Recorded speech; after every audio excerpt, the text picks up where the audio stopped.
Oh,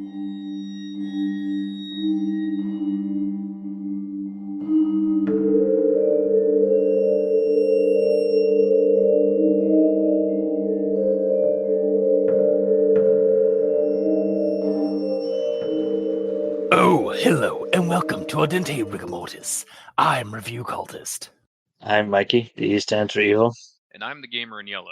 And we're here to discuss those internet stories, most creepy and most pasta, and be critically silly doing it. Tonight we have Lezah, or Lezah, or Lezah. We'll get to it. You're tearing me apart, Lezah! Quite literally, actually. Oh my god. Yeah, you're right. Damn space wolves. So Lezah or Lezah. I'm gonna do how I was saying it the whole time. Lezah. It looks like Lezah. Yeah, Lezah. Lezah. So Lezah is by EON-X on creepypasta.wiki. So you can check it out there if you wish, but otherwise we're gonna do our whole shtick and discuss the story at hand. Starting with our initial recommendations, I'm going to partially recommend this one. I am going to yes and no. So partial recommendation. Yeah, partial. Why must you be so difficult, Mikey? I've seen our show before. The E truly stands for evil. Yeah. And gamer. Oh yeah, I'm also going to do a yes and no. So a partial recommendation. God damn it. Oh yeah, sure, yeah, partially. I will call that. Okay. Well, let's see why we all gave yes and no responses to this story. Let's start with the rundown, though, shall we? So Nair, or should I say Bevala Marth, as we find out a ways later in the story, is a young hunter with a group of hunters from the tribe of Huntrez on the planet Terrace. In their people's history, they were visited by humans from Earth, and after a violent event, seemed to have humans and perhaps other sapient alien species mingled in with their tribal culture down the generations. This particular group, the Huntrez, this particular group are out hunting for food when Bevala, I'm really bad with these names today. Pick a pronunciation. Whatever you pick, it's going to be wrong, but let's at least be consistent. That's fair. Yeah, so Bevala encounters a pack of the titular Lezah, wolf-like animals, which are considered good luck when you see one of them, but death when you see a pack. Fortunately for Bevala, they are all asleep. So Bevala returns to the group and suggests they attack and kill the pack for the meat, but Hegix, an elemental-wielding member of the group, thinks that's a bad idea, and that ends up being true as the group is attacked by the pack. They lose Turbik, Bevela's blood brother, before Bevala manages to slay one of the beasts. But with Turbik dead, by their laws, Bevala led the beasts to them with his scent, and so ultimately killed Turbik, which is punishable by enlightenment. Sorrowfully, they continue their hunt with Gerva, the scouting hunter mistress of the group, and someone Bevala is attracted to, despite that being a taboo thing, wakes up Bevala and reveals that they will all receive the punishment of enlightenment, because it seems that in the night, Hegix, who was on patrol, accidentally killed a wandering Huntrex member out in the woods. However, their luck might have improved because while on his watch, Bevala discovers a locket with an ancient map to the human technologies that could boost their tribal civilization up tenfold, thus perhaps forgiving the group for their past transgressions. So the group journeys on, traveling into the desert valley of scorching heat and being stalked by the Lezah in the process. It's on this journey, Gerva and Bevola end up in bed together. They've already blown past a ton of laws in their tribe. What's one more? But when Gerva goes missing while scouting and Bevola races out to find her, they learn the true fate of Turbik's body. They discover that the Lezah are apparently dragging the remains along with them as they stalk the group. They race to the next phase of the map, a deep ravine with many caves. After levitating and climbing down to these caves, and exhausted by that ordeal, they all fall asleep in one of the caves. But Bevola wakes up to the alpha male Lezah somehow in the cave with them, and it attacks and kills them all. Credits. I mean, wait, hang on. There's more. It's then realized that Bevola wakes up in a room where he receives his enlightenment punishment, which appears to be a trance-like state that tortures the mind of the prosecuted with vivid experiences and visions. He was indeed the one that killed Turbik, but his punishment served. But with his punishment served, he is now released, and his mind starts to slip a bit as his true memories begin to come back. It appears that during the Enlightenment, like that whole journey he experienced with this group was, for the most part, all just like false memories from this Enlightenment punishment. Finn. So I suppose we'll move on to everyone tolerates the Grammar Inquisitions at this point. Yeah, I've got a handful. I'm gonna start with this one here. The eerie yellow light emitting from them was always a view of beauty for me. I think that's just supposed to simply be emitting from them. I totally missed that. Yeah, there's another one in this story that happens, and it's a lot funnier. There was a rustling in the plant behind me. I think this one kind of bugged me because, like, I feel like in this instance it should have been there was a rustling in the plants behind me. However, the rest of that paragraph, or like when they go into like what's beyond the plants and stuff, it always refers to plant as singular. So, like, because they're specifically talking about one plant that is making noise, like a bush. Although, like, when it's behind you, you don't know which specific one it is. Yeah, so exactly. In the instance of it being behind you, you would say plants. But when you turn around and see the one plant moving, then you singular it. I suppose, yeah. And then my next one here. Some from the blinded Lezah, some probably from Turbik. This is the one time it happens, but Turbik is spelled with an E throughout the story, except here where it is a U. It's just it's so because like when I was like doing my like writing up my rundown, I kept spelling Turbik with a U because that's how I originally saw it, and then I was like, wait, was it with an E? And then I looked back, it's like most of it is with an E except for this one instance. So yeah. Next one here. My prey hopefully went herd to the spirit trees where I could hopefully find before my enlightenment. So I just rewrote this sentence a little bit, like restructured it a bit. My prayers too, hopefully, my prayers too, comma, hopefully, comma, went to the spirit trees, comma, so that I could find the key to civilization before my enlightenment. Because I think that's where it was what it was trying to say, but it was really jank. Yeah, I rewrote it to just my prayer. Hopefully, was heard by the spirit trees. Yeah, but there's that whole thing about like them hopefully like finding something before enlightenment. So it's like, okay, it's probably like hopefully they find this key to civilization before enlightenment. Yeah, that's fair. Yeah, and then the next thing I have here. Of course, finding a possible lead to the key of help to our finding a possible lead to the key of help to our world was a little big.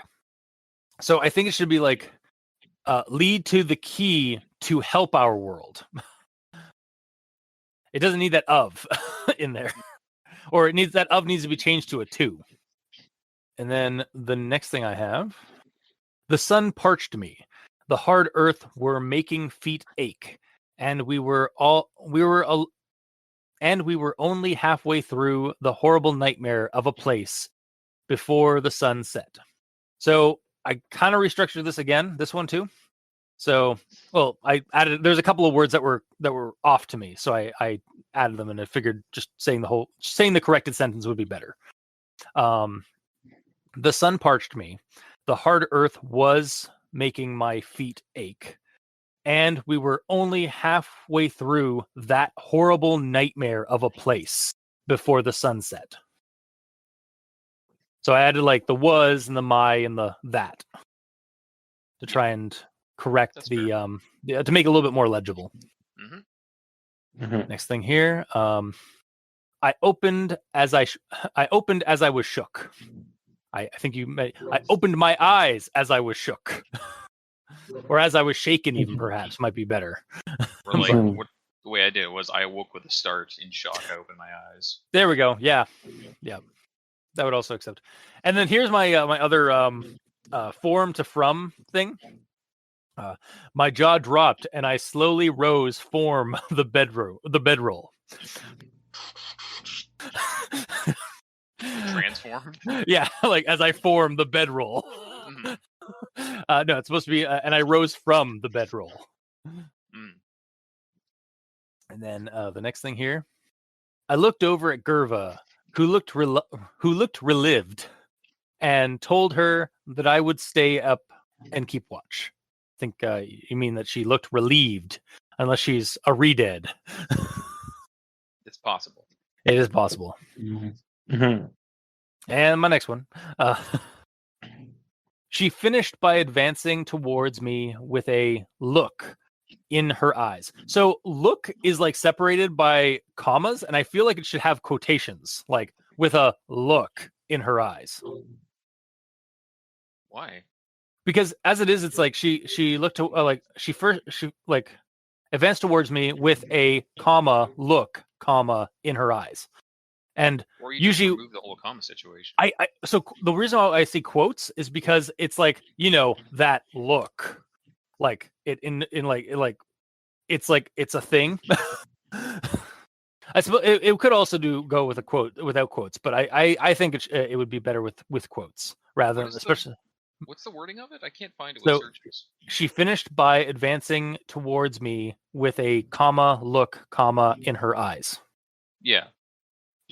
Yeah, so it commaed out doesn't really add the emphasis. So we either remove both to have it just with a look in her eyes, or do ellipses to actually make it pop more. Ellipses would work as well. I think quotations though are the ones to use for it, because again, it's like it determines that it's a certain look. That- Mhm. And then my next one here, I tried hard not laugh as well. Oh, caveman speech. They are like in a tribal Yeah. civilization. And you know what? I think I have this in my comment here. It's like not to laugh. Like tried hard not to laugh. Though I suppose the oddly slightly broken English does make sense, even in the non-pure like dialogue here, like the narration. Since it is part of their story, like they are a tribal culture that has like learned English from humans, but like it's not their native language. So Yeah, but if you go with that logic, then all of our grammar doesn't mean anything. that's why I'm giving it like it's a soft pass. Yeah. Next thing here. Finally, I saw a figure laying in the dirt. I ran faster towards the spot. Finally, I reached that spot and saw that it was indeed Gerva in the dirt. It sounded as if she was crying. So I didn't like the use of like the double use of finally. Like, finally I saw her, like I saw a figure in the dirt, blah, blah, blah. Finally, I reached that spot and saw that it was indeed Gerva in the dirt. Yeah. It's like maybe as I reached that spot instead of the second finally. Mm-hmm. Also, for some reason, at the end there, it's like it sounded as if she was crying. It's like, why is that comma there? It's like, again, like I would either remove I would remove the comma and maybe even add an ellipses, like you stated earlier. Yeah. It's like, and she was crying. Then my next one here. Then I explain what we had seen. I think you need explained with an ed at the end. Mm-hmm. And my next one, I'm almost done. I've got like a couple more. Complaining. Okay. At least none of us, our listeners, maybe. I'm not sure. Well, that's why we have the new timestamp added onto our descriptors. Mm-hmm. I could have sworn a trail of damp soil followed in a trail behind us, all made of tears. Maybe if we found the wreckage, this would known as the Trail of Tears, as a landmark to the site of the discovery. I think you need this would be known as the Trail of Tears. Mm-hmm. Then my next one. Yes, Mikey. Oh, nothing. Just agreeing. Okay, that was an agreement. All right. My next one here. You should know Myconese by now. Yeah, I know. My legs collapsed, and I sat on my knees as tears gently fell from eyes.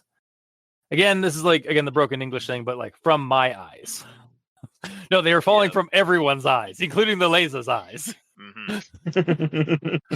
Yeah, like everyone's broken English thing would work if it was consistent through the whole thing, but most of the story is written as if it's English as a first language person writing it. Honestly. Yeah, or they're just more fluent in it. Yeah. Than some of these things. Yeah. And then my next thing here, actually, that's one thing I want to bring up. I really enjoyed Hegix's dialect because it was sometimes hard to like understand, but like it was a really interesting like way of differentiating that character by using his this like really thick like drawl or like this really thick like accent. How did you imagine him talking? Hegix? Yeah. Yeah, kind of like not a drawl, but like more like a very heavy, like kind of almost like Jamaican or Caribbean accent. He kind of seemed to have. I heard it like a Trinidadian sort of. Yeah, like somewhere down there, like the French mixed in with like because I think Caribbean like that kind of accent is like a heavily like influenced by French accent. Mm-hmm. So, yeah. But moving on to the next thing here. Then began the challenge of me climbing, not the others, however. I could simply levitate them below after much, in brackets, painful, end bracket, effort. Both Hegix and Gerva were down below. I had to climb down with put effort. So I feel this, I feel like I know what this is trying to say. So but it's not saying it correctly. So I tried to like kind of like make it work for me. Then began what would be a challenge for me, but spare the others. I could levitate Gerva and Hegix down, though with painful effort.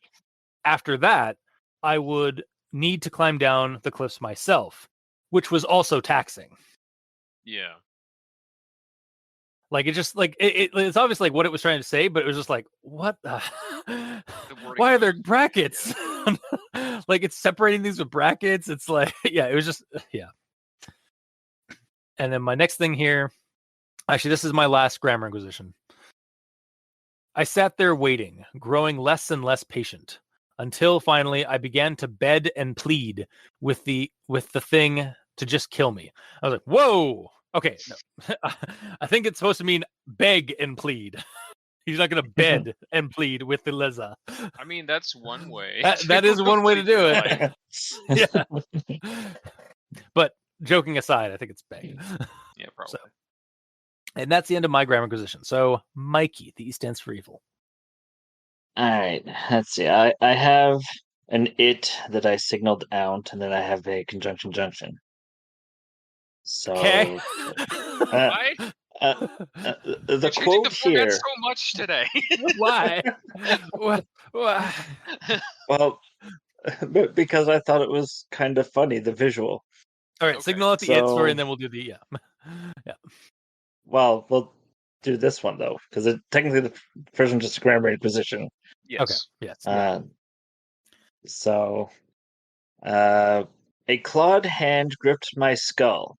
It lifted me into the air, then gazed deep into my eyes. The So we claw. have the claw has eyes. Oh God! I mean, maybe it's an alien creature. I mean, yeah, that's the thing. It could be. Yeah.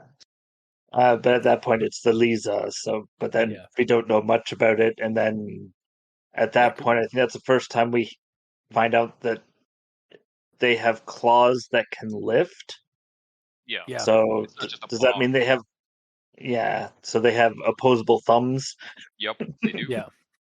So, They're more like a werewolf-like species, or like some kind of cross between a wolf and a primate, or primate. Is it primate or primate? Primate. Like, is it a T or a P at Primate. the end? There's a T.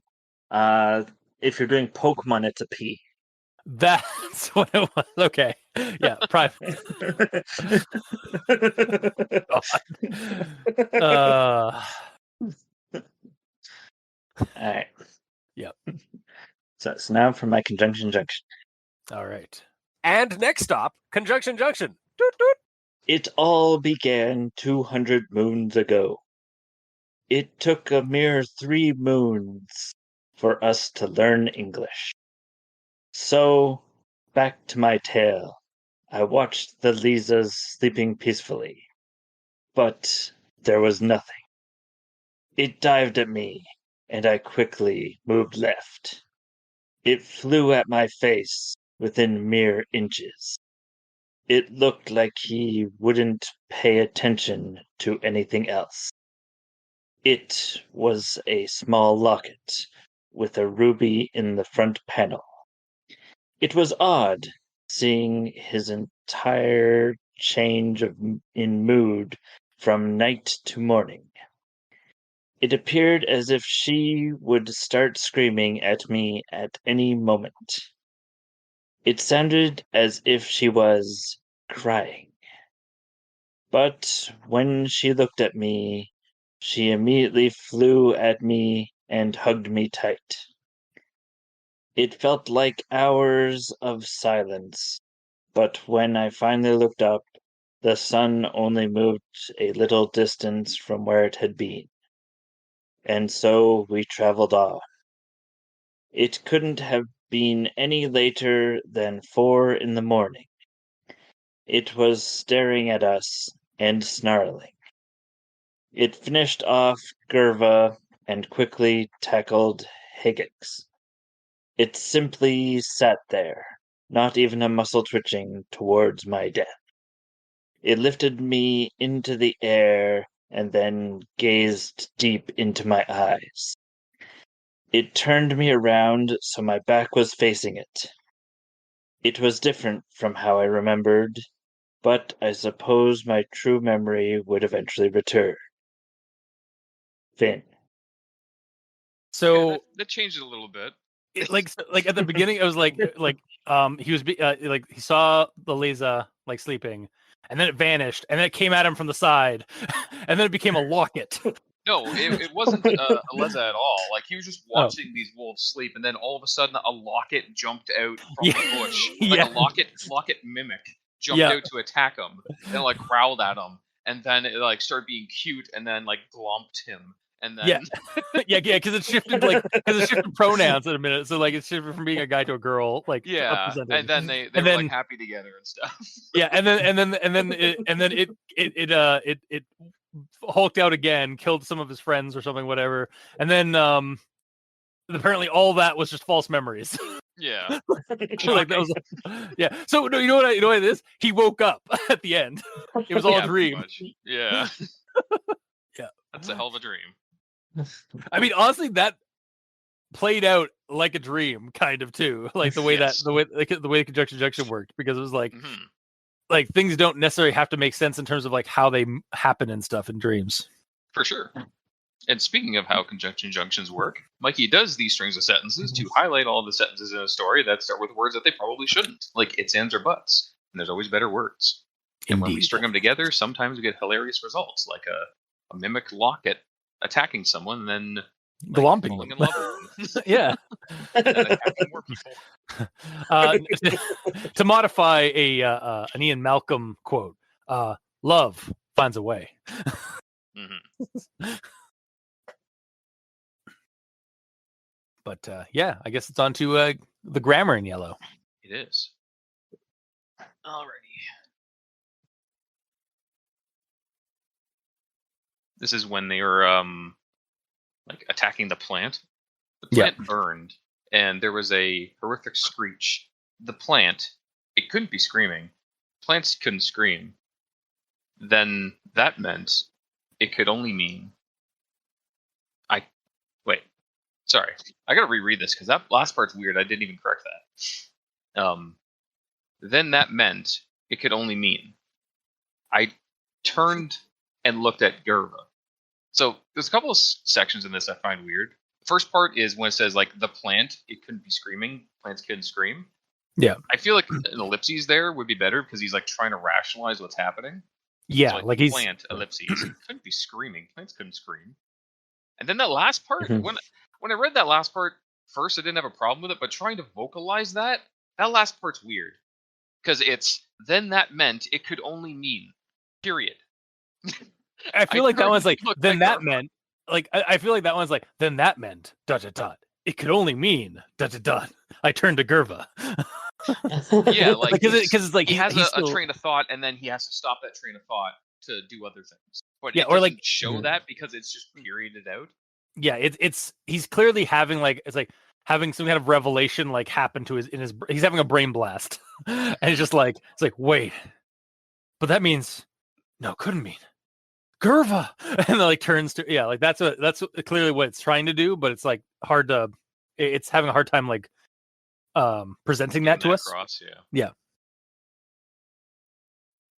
Mm-hmm. Yep. And then I'll move on. Am I the only one that sectioned all this out by chapter, by the way? Yeah, you did. Cool. Yeah, that's fine. I don't care either way.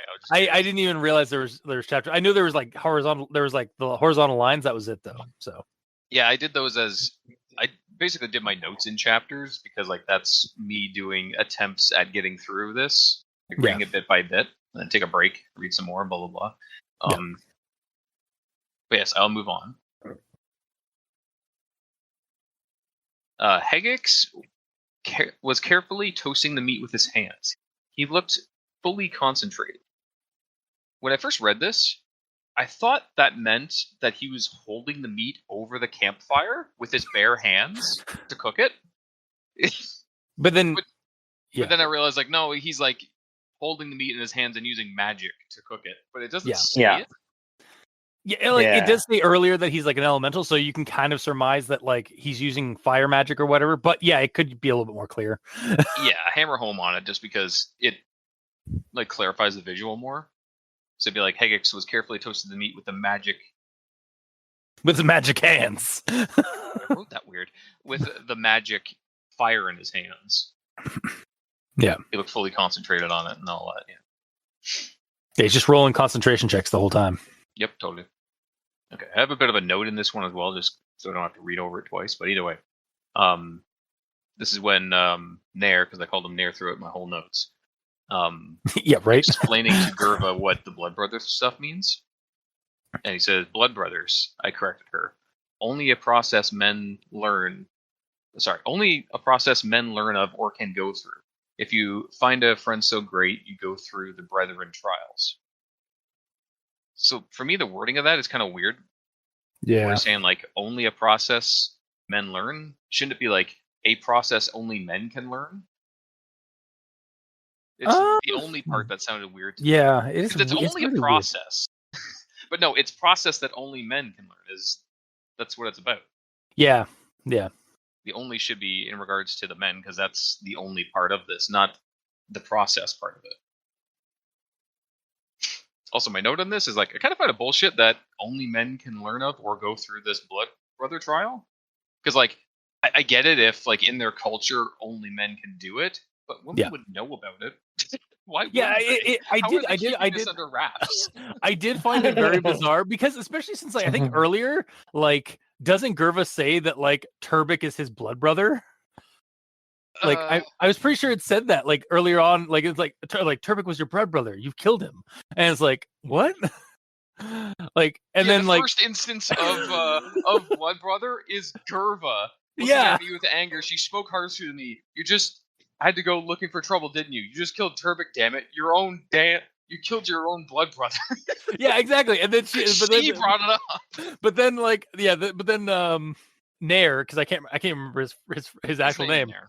Yeah, Nair has to mansplain what blood brother is to She Gerva. knows damn well. Yeah, like, it's like, Jesus Christ. Yeah, so maybe the whole, like, women can't know of it, that just has to be removed. Like, if only men can do it, fine, that's their religion or whatever, but yeah, like, if it had been like, don't you remember, Gerva? Like, this is how the process works. But like, like, something like that, like, just like, because it may really, to me, it makes it seem like Gerva suddenly just doesn't know what that is, what that means. But even though she talked about it earlier, yeah. So, or she's the one that brought it up earlier. So it's weird. Yeah. Or if even Gerva had explained, it's like, oh, you must have gone through the like, you had to go through the trial with Turbik, right?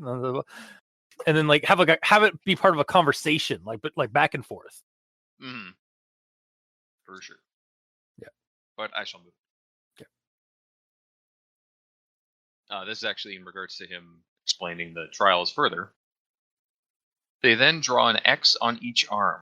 There is a sign in the room where you are thrown into with daggers.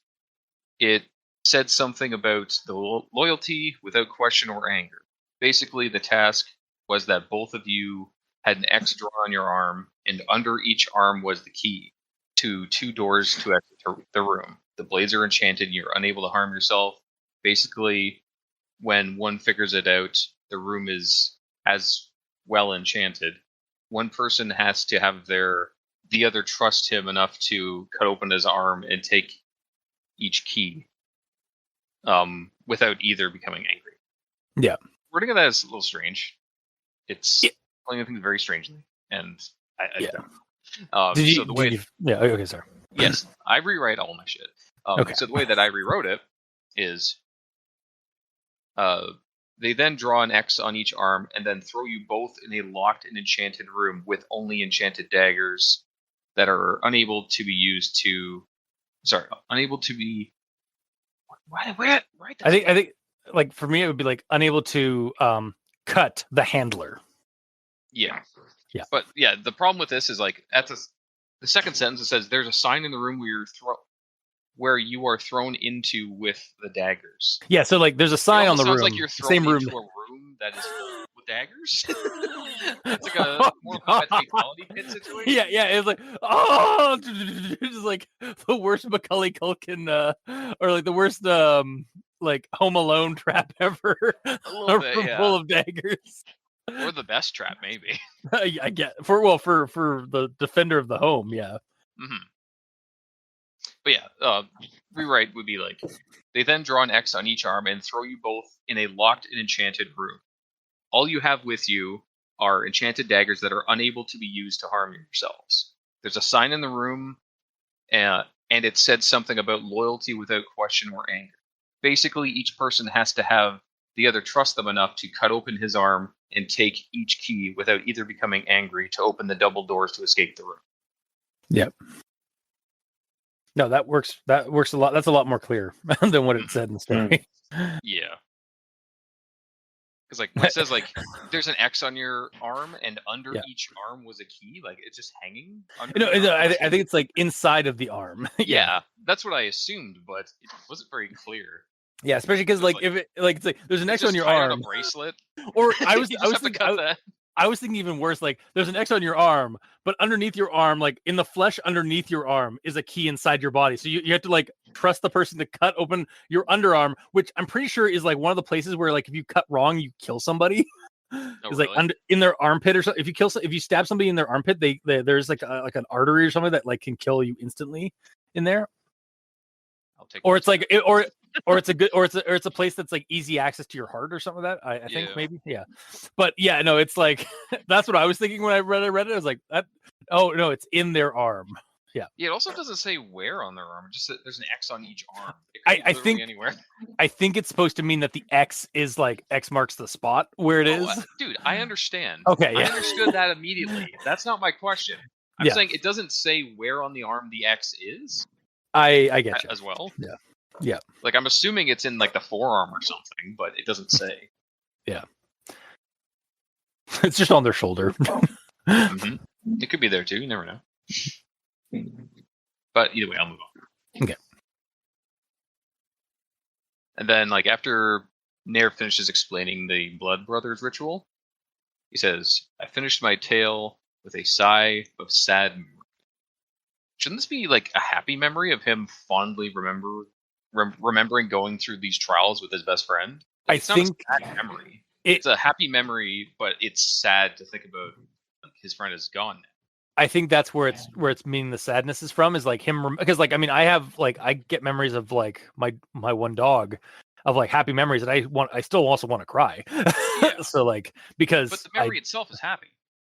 Yeah, but I would say like sad. I would actually probably change the sad memory to like melancholy memory, because like that's the word for like when you're happy but you're also sad. Yeah, like yeah. The way that I rewrote it is after I finished. I finished my tale with a sigh, remembering this happy memory of my lost friend. Because the memory is happy, but the friend is gone. Yeah. And that was actually my last one then. Never mind. Okay. I'm good to go. So, on to actual thoughts then. I'm going to start with the image that we see on the wiki page. I don't really think it adds anything to the story. Like, yeah, it's a photo, or it's an image of some wolf creatures, but like, I feel like the description we get of the Lezahs in the story are just as sufficient. And like, I don't know, to me, like they weren't alien enough, or they weren't like the wolf picture that we get. Like it's a pack of sinister looking wolves, but like you cannot see their lower bodies at all. Yeah, but they could have like human limbs under probably. Maybe, but like I don't know. It didn't do anything for me, the image, personally. So I mean, fair enough. I mean, when I saw that image, and like when I started reading this, I was like, "Phew! Fuck! Those are laser wolves." I thought, damn it! Years ago. That's literally as soon as I saw the title and the picture, I'm like, yeah. Okay, so I guess this is gonna dive into my next quote here, or my next comment, which is about the like Discora Lezant, or the Lezah. And I was like, does anyone else keep calling it Lezah, like an accented way of saying laser? Are these like in fact laser wolves, the natural ecological rival to the laser raptor? Yeah, totally. Is that why they went extinct thousands of years ago? Yeah. Because the laser wolves? Makes sense to me. Yeah. And then like I said earlier, it's like I was having like I kept calling it Lezah, but it could be Lezah or Lezah. Yeah, Lezah. Yeah. Wingardium Leviosa. Wingardium Lezah. It's a levitation spell actually from Harry Potter. Yeah, I know. Okay, I wasn't sure if you knew. And the main character has levitation magic. Oh my god! What a revelation! What a levitation! Nice. And then my next thing here is this quote here. It's a paragraph long, but I'll get through it. There was the Makalesh named Higex. A Makalesh was very rare among the tribes. Makalesh are much like the famed spellcasters in Earthling culture. They can summon the elements to use to their advantage. He was very tall and had skin so tan it looked like boko, an animal much like a cow hide. That should have been like, it looked like boko hide, an animal which much like a cow. Like it breaks it up way too, like that breakup is really really heartbreaking. He was basically the soldier in the group, which left me. I was believe it or not, a Conlusian. I was a master of the body, mind, and earth. I had the ability to heal wounds, trick others into courage or fear, and alter the world. I could levitate objects, create light, make someone's skin as hard as a Lezah's hide, and make a man my minion. I think the famed spellcasters in Earthling culture, I do in quotes, matches a Conlusian better than a Makalesh. A Makalesh here. Like, to me, he's either like a Conlusian is like a wizard's or a sorcerer class or like a bard class. With the amount of fucking cantrips apparently a Conlusian can do. Yeah. Versus a Makalesh, which just kind of seems to me like an elemental druid. In D&D terms. Mm-hmm. Also, so like Makalesh is like the DPS, and the Conlusian's like the freaking support class, basically. Yeah, basically.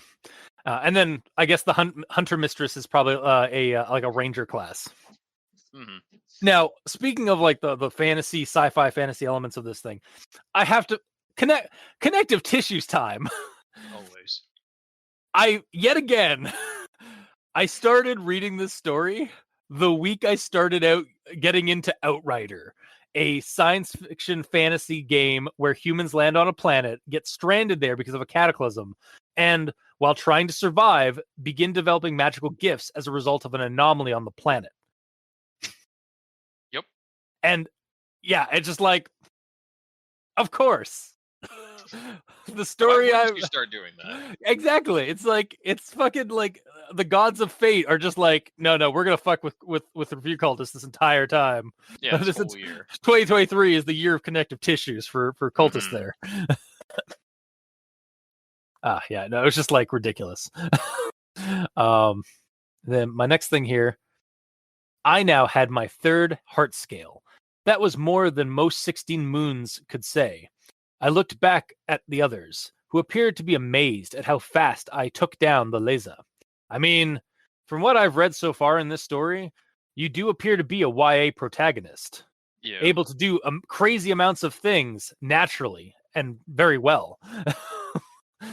Like, yeah, no, this character, it kind of makes sense by the end, like that it's like all a dream. Like, of course, like he'd feel like he has like all this crazy stuff, unless that's actually what his people can do naturally, and it's just like, okay, then you're just a kind of a Mary Sue YA protagonist. Yeah, in a way. That's what I refer to him as too. Yeah. Then my next thing here, I unfolded it to find my heart lurch with excitement. The old tale was true. That, or this was a horrific trick. I had found the map to the greatest treasure the legendary man had left. The key to technology. The wreckage of the UN Hunter. This was a map to it. I feel like this should have been there should have been a bit more lead up to this discovery. Like, there should have been mention a little bit more of this ship, like, earlier.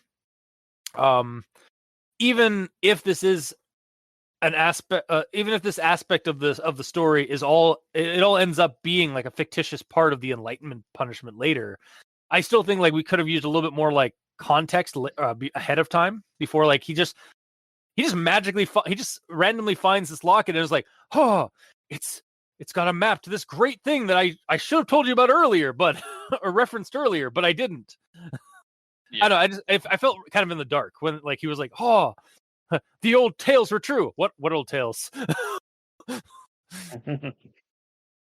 Now, again, like, because we find out later this is like part of the Enlightenment punishment, this kind of makes sense that like, yeah, no, this was a horrific trick, because like effectively this whole like YA novel plot that he was going through really is just part of the punishment for like that he suffers. Like it's like having a fantasy and then having it ripped from you or turned into a nightmarish thing. Like it's the psychological damage part of the punishment. But I'll move on to the next thing here. They both questioned why they were woken, and I responded by telling them to wait. I grabbed the map and carefully unfolded it. I explained to the two my entire story. Yeah, all 2 lines of it. how you saw the pendant on the tree, and it had this map. Almost a little too convenient, too, if you ask me. Like, his entire story is just like, while on watch, I found this locket on a tree, and it has a map in it to a treasure. The end. And my entire story. I don't know. I'm being a little like silly, but it's just like seemed like there should have been a little bit more to him discovering it than just seeing it on a tree. Yeah, it's not much of a story.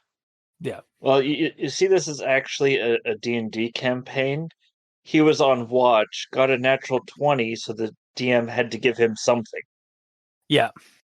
Maybe when it's saying like, I told them my entire story. It's like I was born on a Tuesday. Yeah. I was born 16 moons ago. Yeah. But I'll move on to the next thing, which is something that actually it might be a nitpick, but I'm going to bring it up anyway. So the quote I'm using for this is like, yeah. So 2. It was a short. Why did I say 2 at the beginning of that? Anyway, 2. It was a short. Or no, 2. It was a shortcut on the map that would save us a good week. So this was the part where I like kind of had to take a step back and like, I understand that it said that it's probably said in here for convenience of understanding. But if you're going to use weeks, why not simply use years or even cycles? Don't get me wrong. I like the whole like many moons, like 16. Yeah. I'm only 16 moons old, and like all that stuff. Like it's, I think it's a cool way of like giving us the audience a bit of immersion with like an alien chronological method, because this isn't Earth, and like maybe they do kind of like kind of added they've added some things from like from the Earthling dialect in with their own like kind of like sense of chronological order and such. Because it does explain a little bit of that, but like when it used weeks because weeks as a term, like it's probably carried over from Earthlings, but like because like would they have like 7-day weeks? Like weeks specifically are a 7-day thing. So I agree with you. Like, and the other example I have of chronological issue was in my conjunction junction, where it couldn't have been any later than 4 a.m. Yeah, like, that was another thing. Like it didn't have to do that. It could have been like it was getting close to false dawn by the looks of it, or like it was still in the middle of the night. It was clearly still nighttime. Like it doesn't have to do like an exact Earth chronological method. Like, do they have watches? How do they know it's 4? It must have been 4. Yeah, like I want to preface, I did dig the moons thing, and like when it was using that kind of stuff, it was fine. But when it started using weeks, and then it must have been around 4 a.m. I was like, how do you know? Like, why is that? I get for us. I've been muted this whole time. Look. Okay. I wondered why you were talking over me. Okay, look. It's entirely possible that they already had a unit of measure for hours and weeks and stuff. Yeah. It's just called something else. And when that's appropriated into English, like, oh, this is the same thing as your hours and weeks. So we'll just use those words when we are speaking English. But no, and moons is kind of like years. Yeah, because it's also not. Well, and I get why moons, because like they have so many moons in their sky. Like I think they have to keep track of it. Yeah. Well, yeah, the whole moons thing seemed really confusing. Yeah, they have a moon for because they have basically a moon for each day, and then they call a cycle of 300 moons one moon. Yeah. Yeah. Like, what? Again, it's Like, an alien one planet, so moons, yeah, it is an actually. alien. Yeah, It's one moons because it's one cycle of moons. yeah. yeah, but the problem is like, so So 2 days is 2 moons, but it's not 2 years. It's just 2 actual moons at night type Well, they thing. probably don't call it moons. They probably call it something else. Maybe they might even call it days, like Yeah. or nights or whatever. Yeah, Like if you are one Yeah. moons old, you would be called moons as in plural because it's gone through 300 moons. So you are one moons old, one cycle of 300 moons. Yeah. well, it's It's similar just- like when they were calling like because they referred to the forest, like one of the forests there as like the night woods. And I was like, okay, so is this like planet have like is it like tidally locked so like the woods are always nocturnal? And then like as they were leaving, like and then maybe that's why the valley is so scorching, is because like it's just past the perimeter of like night and day of like the night and day phase of their planet. But like we don't really get that They because just they're live in a video game world where like you walk Yeah. into the next area and there's a clear line between the forest and the desert. yeah. But I mean, I like they were clearly talking about like some kind of like like some kind of separate planet. So I was kind of going a little sci-fi. I was like, oh, well, maybe it's a tidally locked planet, and Mhm. they're like how they tell the time. Like they don't necessarily always see the sun rise and fall, but they see the moons constantly like rotating around their planet. So like maybe that's what it is. But Well, like there's but with never that sunlight. It's always dark. It's always moons. yeah, maybe. Yeah. with that many moons, how could it be tidally locked? Yeah, that's true. Yeah, yeah, like because but yeah, usually a tidally locked planet is usually like a moon of a gas giant in sci-fi anyway. From space, that moon must look fucking crazy. Sorry, that planet must there's look just so many fucking moons just flying all around. Yeah, 300 moons orbiting a planet. Jesus Christ! It's like it's like if it's like what Wait, they do say like orbit. Sorry, Hmm? do they orbit in a ring, like the same spot? Because they can't be all over the place, because otherwise you wouldn't see We some just- of them sometime. yeah they just or Yeah. or they might So it's a intersect ring. and smash. Yeah, it's got to be a ring. Yeah, Well, think of it like Minecraft, except the sun is this regular sun, but each moon is a different moon. God, so weird. That- So they're You just mean, all like the speed of a Minecraft day is what you're talking about. Yeah. okay. I feel like we might be getting a little caught in the sci-fi Probably, yeah, speculation we'll probably weeds move on. of this. But yeah, Mhm. yeah, but Okay, yeah, long story short, I agree with you, because they spend so much time explaining what the hell a moon is in regards to a year, and then they Yeah. just go with hours and weeks. Like Yeah. as much as I would be like rubbing my temples, being like, oh, I need to explain or understand another term now. As much as that would be like kind of annoying, but it would also be good because it's immersive. yeah. If they actually had a different term for days and weeks and Yeah. hours and such. Especially like Yeah. the beginning, if they because he was already kind of partially explaining like how things work on his planet. So like we could have had like a quick refreshers like this means this like many like this is a like when the sun rises and falls, like this is what we call a day. Actually, I have a There's this question. many. Yeah, I have a question in regards to this whole thing right here. sure. He is explaining. Okay, this story Yeah.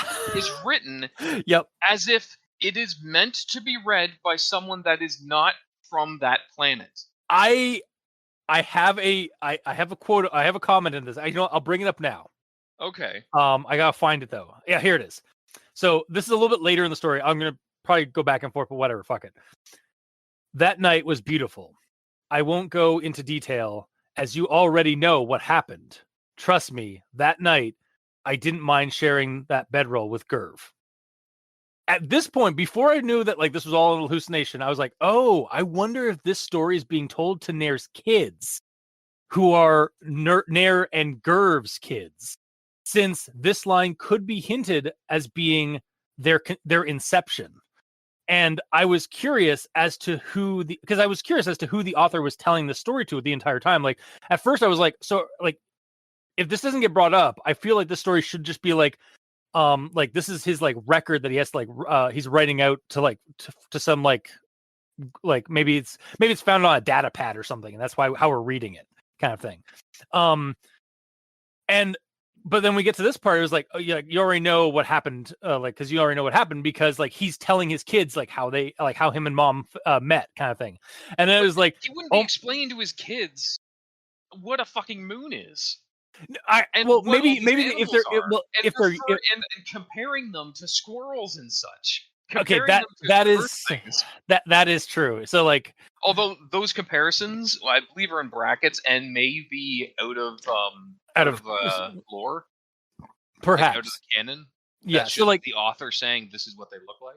Yeah, but with this line here, I was like, "Oh God, is this just How I Met Your Mother in space?" Yeah. And then like it isn't because I have an update. Like it was all fictional, like this entire journey thing. But in that case, then I feel like this could have been like maybe like this is his you're supposed to like write up what happened during your enlightenment before you can leave.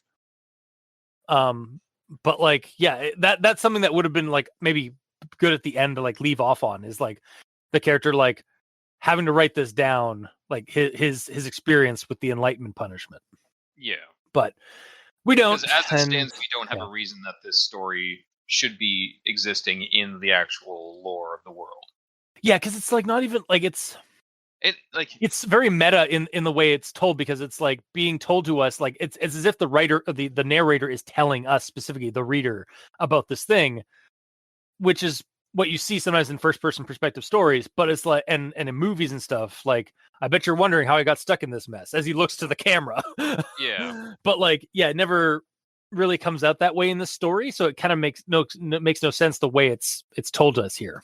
So like, it'd be good if it was, like you said before, like a notepad or something, like someone, like he wrote this down to give to the humans when they went back to Earth or something, as a story of how things work there, but it's not said. Yeah, it's kind of like the original Planet of the Apes story is like the actual like novel is at the spoilers for a novel from like the 1960s. The novel actually ends with basically the story of like the character's journey to the Planet of the Apes being sent out as a message to like into the stars, like into space, and astronauts picking it up and then finding it very hilarious because humans can't space travel, and then it's revealed that the astronauts are actually apes.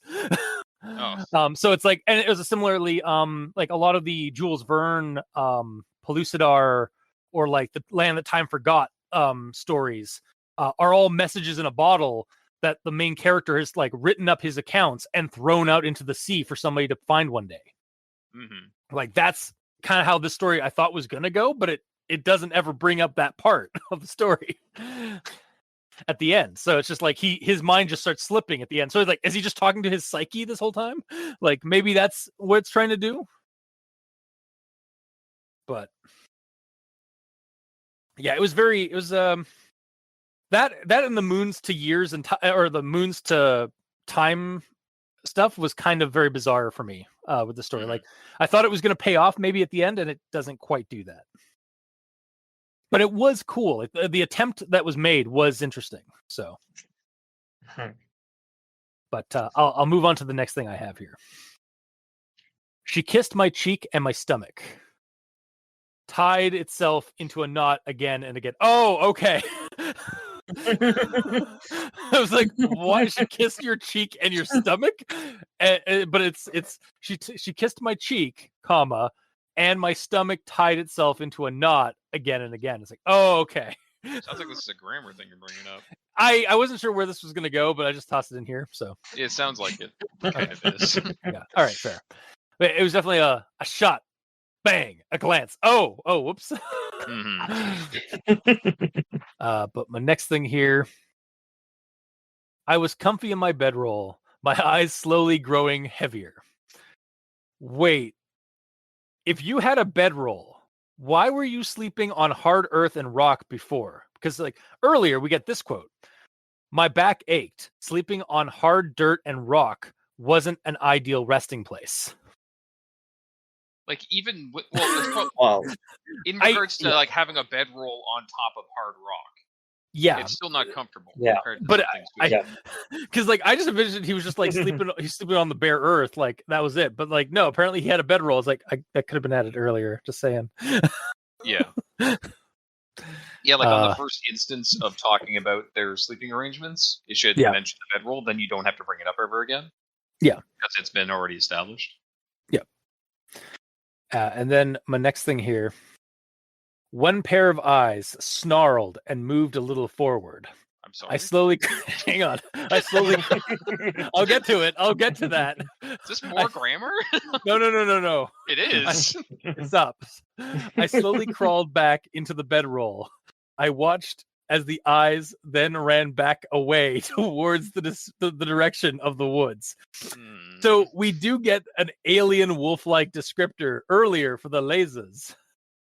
But this makes it sound like they're the eyes of Cthulhu from Terraria, which are just these floating eyeballs where the pupils shift to jaws when they get close to you and ready to attack. Nice. And so that's what I was visualizing, is like they were just like eyes with teeth inside of them. Because it just says the eyes are growling and the eyes Yeah, are moving. Yeah, one pair of eyes snarled and moved a little forward. It's like, I'm sorry? Yeah, like we get it. Yeah, The it's creature that is connected to the eyes did the snarling and the running, but yeah, like this is why I didn't throw it into grammar inquisitions. Like I get it, but it was really funny to like be literal here. yes. Yeah. And then the next thing I have,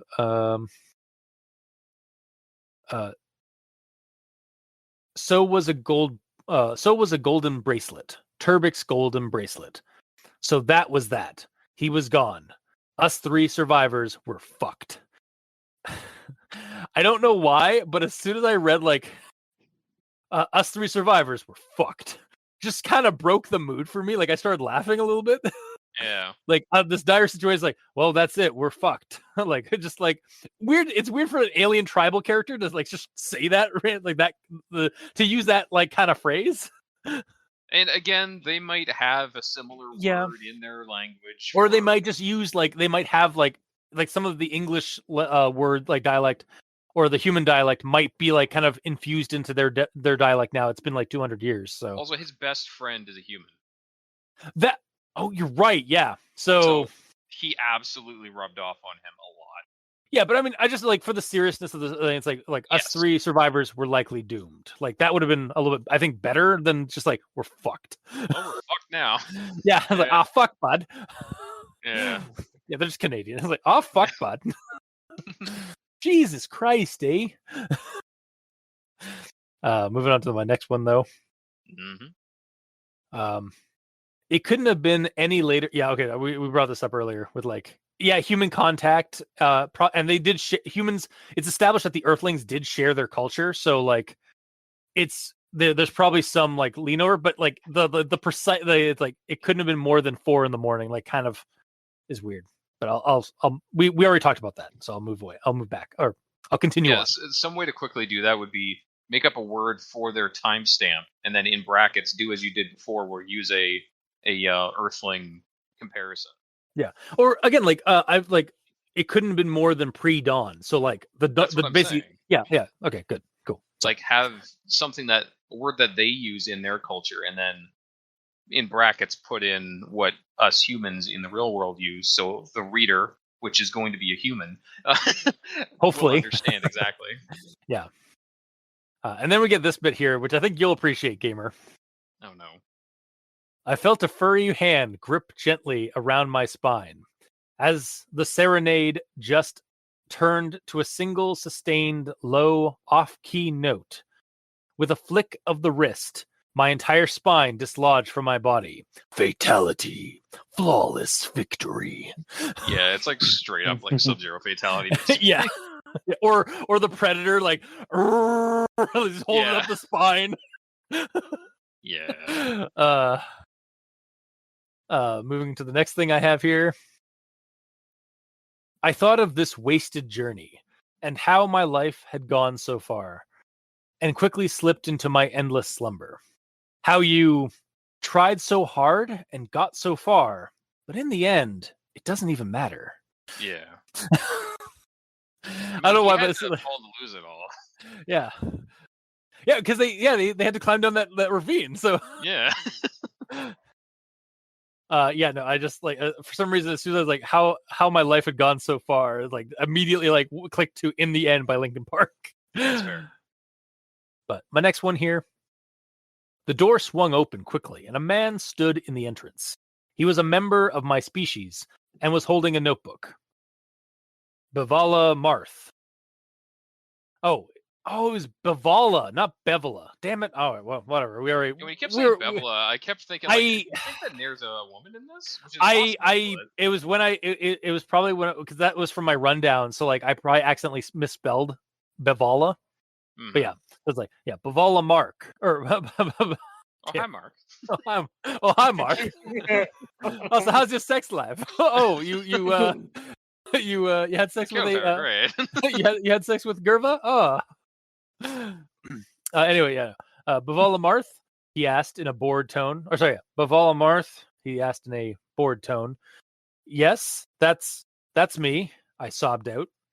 Wow, nearly at the end of the story, and we finally get Nair's name. Thanks. For no I hate reason, it. Too. Like it's Yeah. not a revelation or anything. Like before this came out, I even looked like further. Like, did we ever get like if his name was Bevala or Marth in the like throughout the story? Like, no one ever actually says his name, but we get Gerva, Helgix, and Turbik, but like we never get Nair's name until right now when he's being questioned by like his punishment operator or whatever. Yep, 5,000 words into the story. Yeah, Jesus. And then we get this part here. This is actually the end of the story, and like I had the whole paragraph kind of added, but I'll just like kind of summarize it. So basically, like he wakes up, and it's everything that he experienced, all like that whole journey, and so that turns out to be nothing more than a dream. He's then released because his punishment is over, and he walks out and sees that like they're in the Huntrez community, which has been built upon the wreckage of a starship, the wreckage of the UN Hunter, and his sanity fell from his grasp. So I was like, huh. So I guess we got like a Twilight Zone or Outer Limits sort of ending where like you thought it was kind of tribal, but then or you thought that the like because for me for some reason at the end I was like, are they a lot more advanced than than the story was like proposed earlier? Like we thought they were merely tribals, and then it turns out they're actually like they do have some level of technology that's far more than we thought. Yeah, that's honestly how I saw the ending. Yeah, basically, like he had this quote unquote dream situation of like a tribal world, but when he wakes up, it's like they're in the same sort of technology as us, or even more. Because like he walks in with a notepad, and he's just like talking like a normal dude. Yeah, like it's and like so I almost envisioned it like he wakes up like I think he's like is he like hanging upside down or like is he like hanging there? He said he was hanging upside down. Yeah. Yeah, so like he's like the way I saw it was like he wakes up and he's hanging upside down, and it's like an office room sort of like decorum.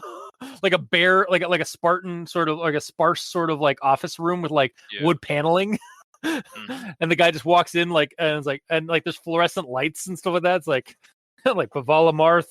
All right, you're free to go now. Your punishment's been paid. Yeah, it's like especially like the bored tone also hammers home that it's modern. Yeah, it really makes it feel like banal, like kind of like in a modern like this is his day job sort of thing. Yeah.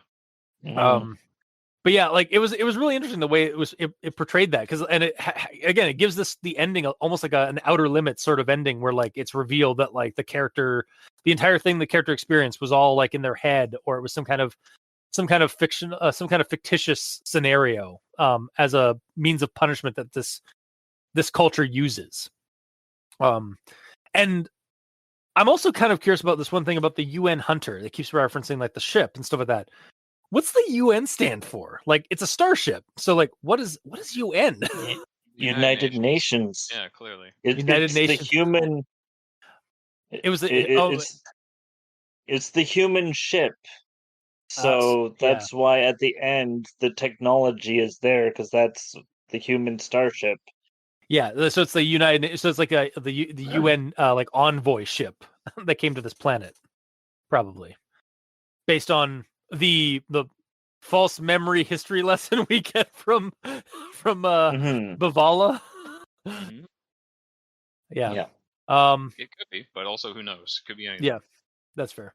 Yeah. Also, my last thing, I think this is, my last thing here.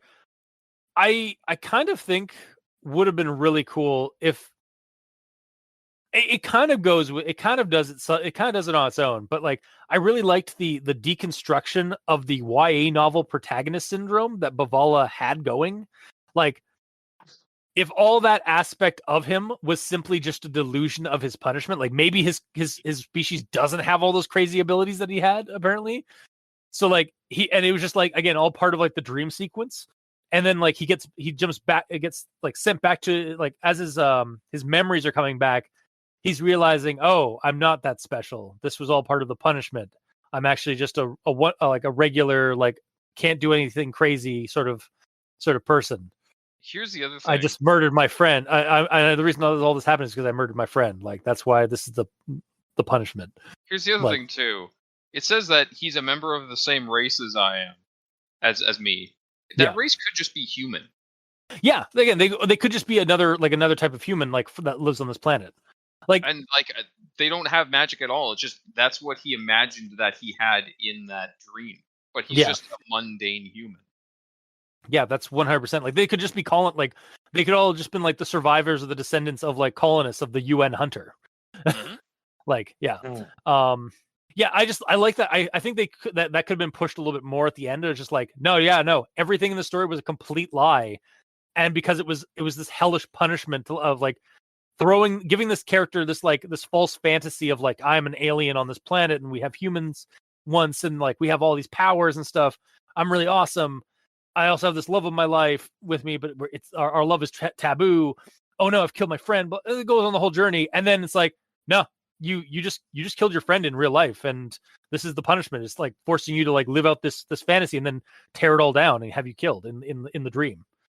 And it's like, you're free to go. You've served your punishment. Now get out of here.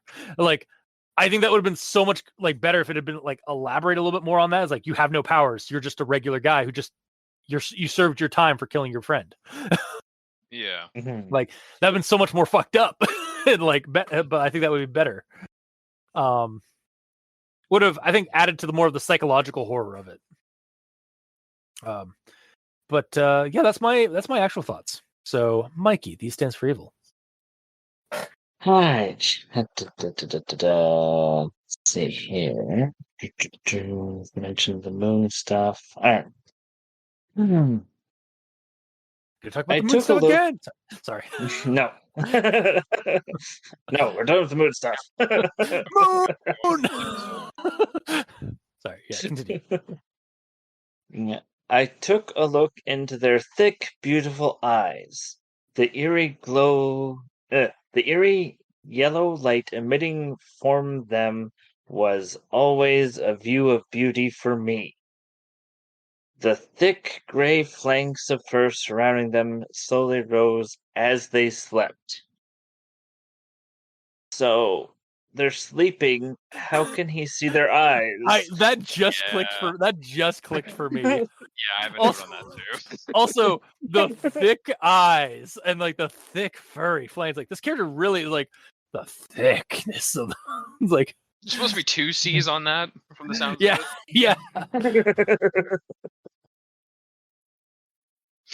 But yeah, my other part of that note, when he's saying like looks into their beautiful eyes, the eerie yellow light emitting from them, always a view of beauty to me.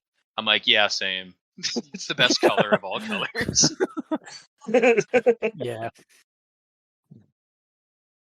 Suddenly the idea is like, I bedded and pleaded. It suddenly makes a little bit more sense for this character. He's a little too attached to the appearance of these wolf creatures. True. Oh, he totally boned it. Yeah. This is actually part of it is also like a wet dream kind of thing. Yeah. It's part of the fantasy that he has. Like, man, I really love lasers.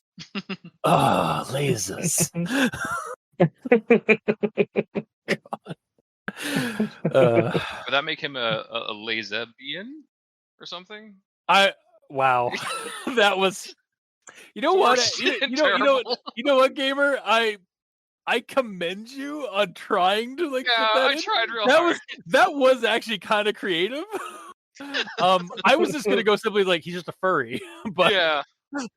Yeah. I feel like when the word's that close, they would do it though. yeah. Wow. All right. So my next quote here. Finally, in the early hours of night, we found it. The Hollow of Heart. There was, way down below the sheer cliffs, a river surrounded by many cool caves. Then began the challenge of me climbing. Not the others, however. I could simply levitate them below, after much painful effort, both Higix and Gerva were down below. I had to climb down with put effort. By the time I reached the base of the cliff, nightfall had begun. So it took him an entire 24 hours to go down the cliff?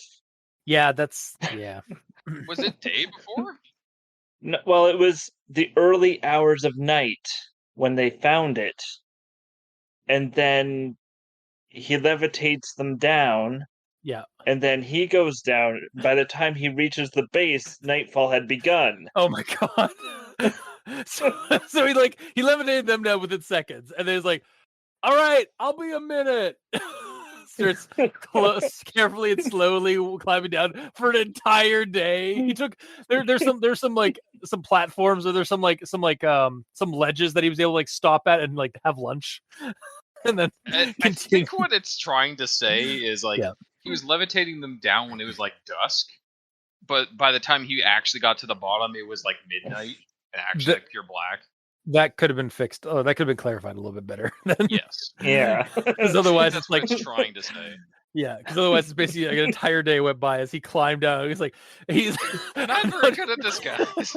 No, I'm like he's like climbing down. It's like, oh, my fucking powers only work on other people, not my son. This is fucking bullshit. God damn, what the worth of these powers? Like as he's climbing down, Spellcasters writing these spells as others only. Like yeah, it's like fucking bullshit. Target of casting. God damn it. target others. Why is there no target self? Yeah. Why does levitate not have target self? Is bullshit. I'm gonna fucking deal with my. I'm gonna throw my DMs. Throw my DM out a cliff or something like that. Fucking going down. Now just starting to like go into like Joe Pesci like. I'm also it's funny. It's like I like this every time I do that. I've been pantomiming climbing down. Like I'm standing up, climbing like and pantomiming climbing down a cliff. I can tell. It comes across honestly. Excellent.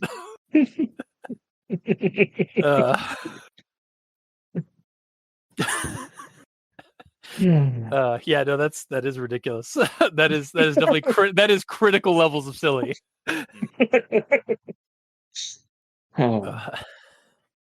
Yeah, and that's the end of my actual notes or my actual thoughts. Yeah, Actual thoughts, it works. yeah. It certainly falls in line with you constantly changing the formula today. Yeah, a little bit. And that is my actual notes. Like, where am I? Am I in an alternate version of the world? Yeah, you're in the what's it called? And welcome to Rigor Mortis Al Dente. Mm-hmm. Like the show's completely different in the alternate timeline. In this whole episode, we're in the Enlightenment right now. Oh no! All right, Gamer in Yellow, you're up. My go. Okay. Let's see. Now, this one we kind of talked about, actually, with the moon years situation. When I was like Googling that at the start, I was trying to see if that was like actually a term for something else, and the closest I got was how many years old would I be in moon years, which some people have calculated. Oh, okay. Like you would be like multiple hundreds of years old if you're a teenager on the moon.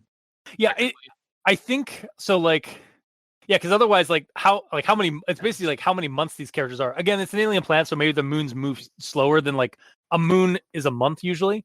Like a full cycle of a moon is a month. But That's like true. It's not necessarily a full. Like, but again, on alien planets, like on different planets, that the moon phases would be different. Could be different. So like a moon could be a full, like a moon cycle could be a year rather than a month. dude, a moon could be a day. Yeah, no, that's true. Yeah, like so like, they're only like 200 days. Yeah. Again, like it throws They're it all off. famous. Yeah, they're all, or they're just really like short lived. For that, yeah. I just realized I had one more note on moons. Oh yeah. God damn it. So I thought we were done since with moons, and I brought it up. Never well, mind. you brought it up, so Yeah, it's on. it's coming out. We use the enormous, unusually red moon to mark the cycles. And I'm like, blood moon. I was all the zombies are way more aggressive. Yeah, or no, it's like the blood moon has risen. All monsters that have been defeated will rise again. Link, you must defeat them again. I was like, God damn it. So suddenly all those Lezahs that he's killed come back and he has to deal with them again. Goddamn blood moons. As he's coming, I was Never like, a good time. God damn Red Moon. Like, why couldn't it brought Turbik back? No, I guess he wasn't a monster. God damn it. You should have called him a monster at least once, and then I'd be like, "Well, technically he's a monster." Yeah. Yeah.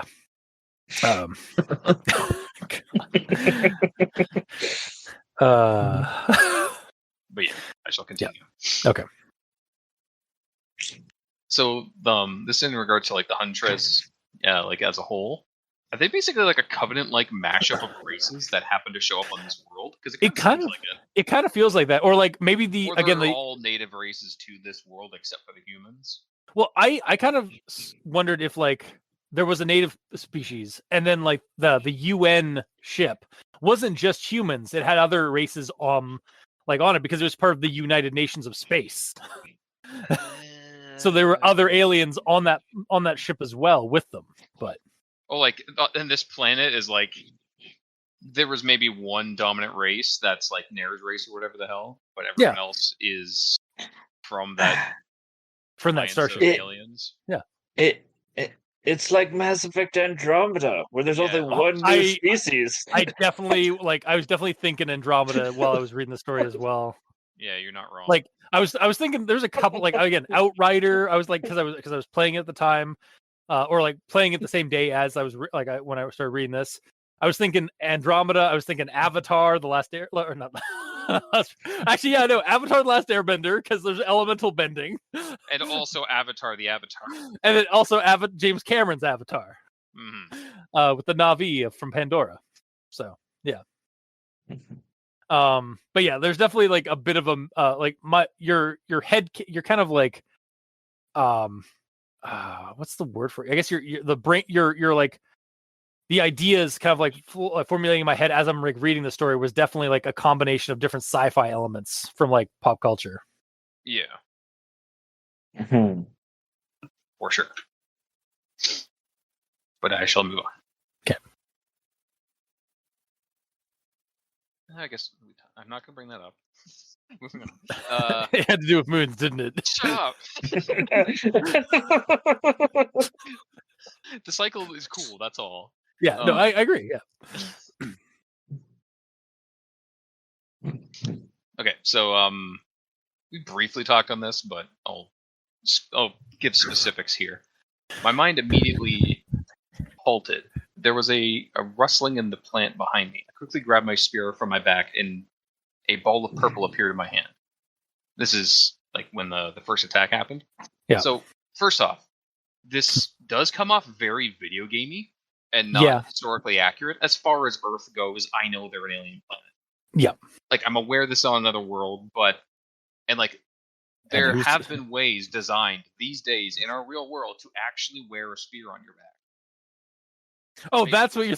That's what you're throwing. Where I'm starting with this. Okay, there's a spear magically floating on his back. Yeah. And yes, there are ways to do it in this world now that people have devised, like basically getting a rope and wrapping it really tightly on the top, leaving some slack, wrapping it really tightly on the bottom, and then it's a sling. And then you Yeah. can still use it as a spear without hurting the spear. Yeah. And if they did that, cool. But without saying that, I'm seeing it like a video game, and it's magically floating there, and it bothered the hell out. I'm not gonna lie. I kept thinking of it like Mass Effect's like how like they just like have like they just like it just instantly clips to his back. In Mass Effect, it makes sense because they're wearing armor, and it's the same thing And with there's Spartans, like Yeah. Halo. Like it's magnets. How do they Yeah. work? Yeah. Also, it's like don't like people like don't soldiers nowadays have like special like Velcro vests or something that you can just like throw things on? Isn't that a thing now? Weapons are still slinged. Okay. Like, with a physical like strap. Okay. Like you can take pockets on and off with Velcro and Yeah, I think that's what I'm thinking straps of. and stuff, Yeah. but not full on weapons because they have weight. That's true. Yeah. I It's will like, not trust my weapon to Velcro. yeah, no, that's fair. That's very fair. Yeah. But yeah, and all that being said, in regards to the spear, you'd only really want to sling a spear on your back if you needed to have use of both of your hands. Like, a spear is such an easy weapon to carry as it is. You can use it like a walking stick or just rest it on your shoulder as you're walking around. Yeah. Slinging it is completely unnecessary, unless, he needs both hands to text or something like that. Or I'll part of his hit- somatic components for like, his spells. Yeah. Yeah, So if you exactly. if you give him a reason that he needs both hands, and you explain that there's a sling on the spear, great. But otherwise, it's video game weird. Yeah. And then moving on, we're still talking about Nair here, though. So Nair is able. This is basically just me listing some of the shit that makes him very Mary Sue-ish. It makes him a YA novel character. Yeah, he's able to use magic for healing, cause fear or courage. He can alter the world, which he never does.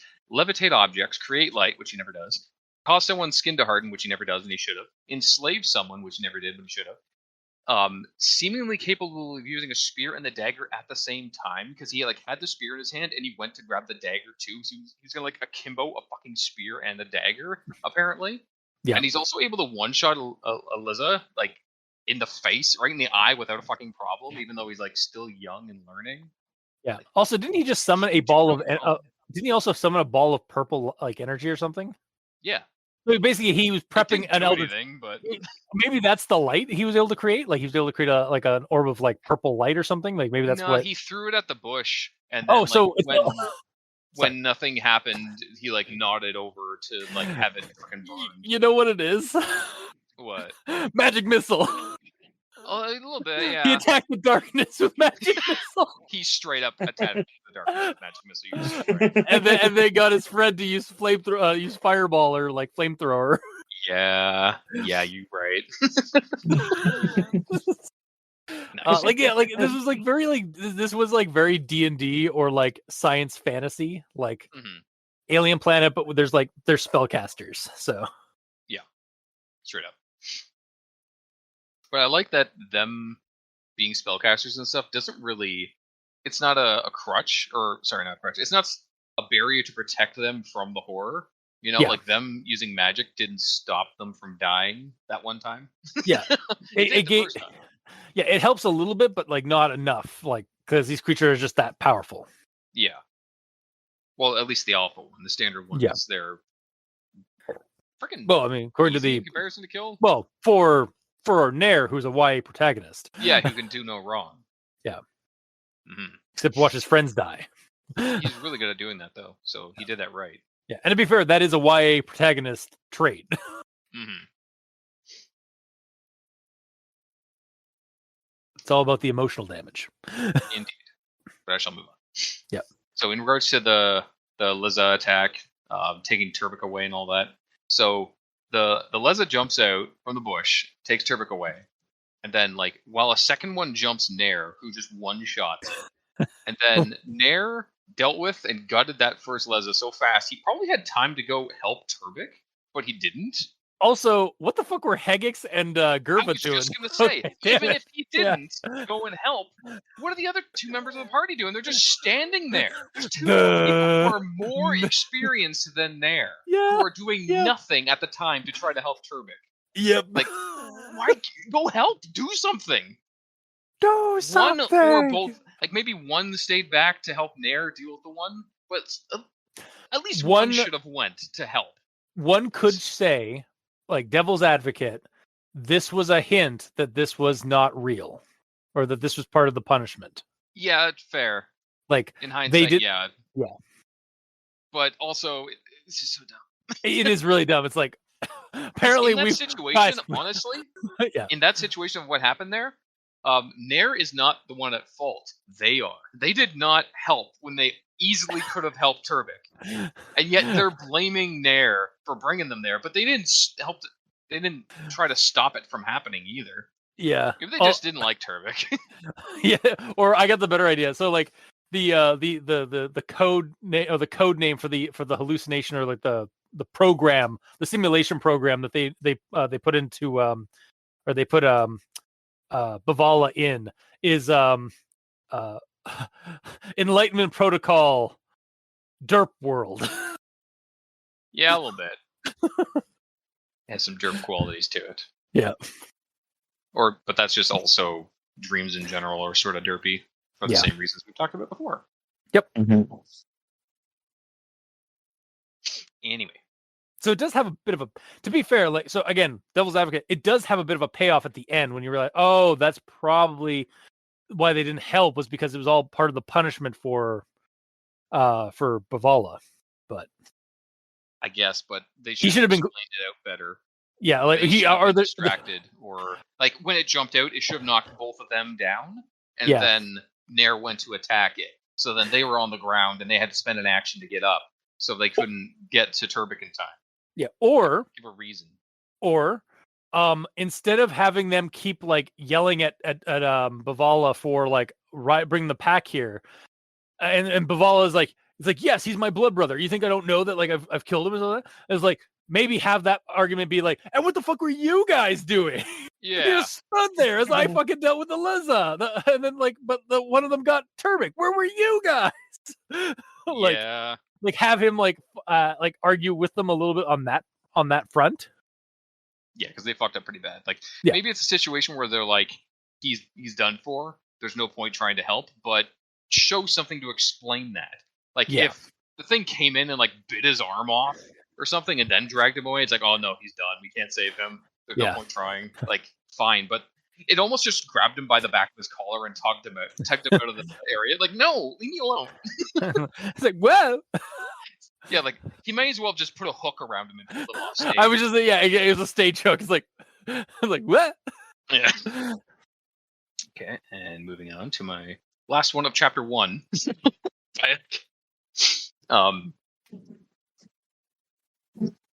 Yeah, let me just read this.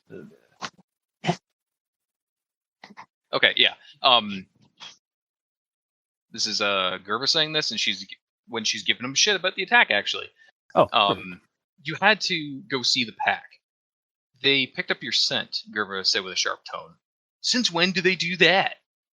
You've encountered single Lezahs in packs. Oh, sorry. You have encountered single Lezahs. In packs, they become twice as clever and uncountable amounts more deadly. They got your scent and followed it. So, I know Nair is young, and I feel like he would have been taught about this fact before all Going on other a hunt? facts about the Lezahs.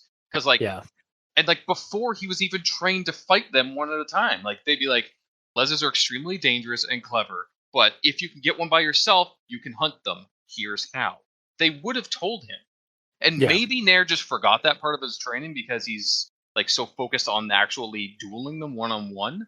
But it would have worked well in that case if Gerba told him something along the lines of like, did you forget what we taught you? Don't go near the pack. You can only fight them one-on-one. yeah, exactly. Because yeah, that is absolutely something he should know. So 3 chapters in, and we finally start getting some descriptors for Gerba. A bit. Yeah. She has orange eyes. And her race normally have purple eyes. That's it. Yeah, That's the Yeah. only visual we get for this character. She is just a floating pair of eyes.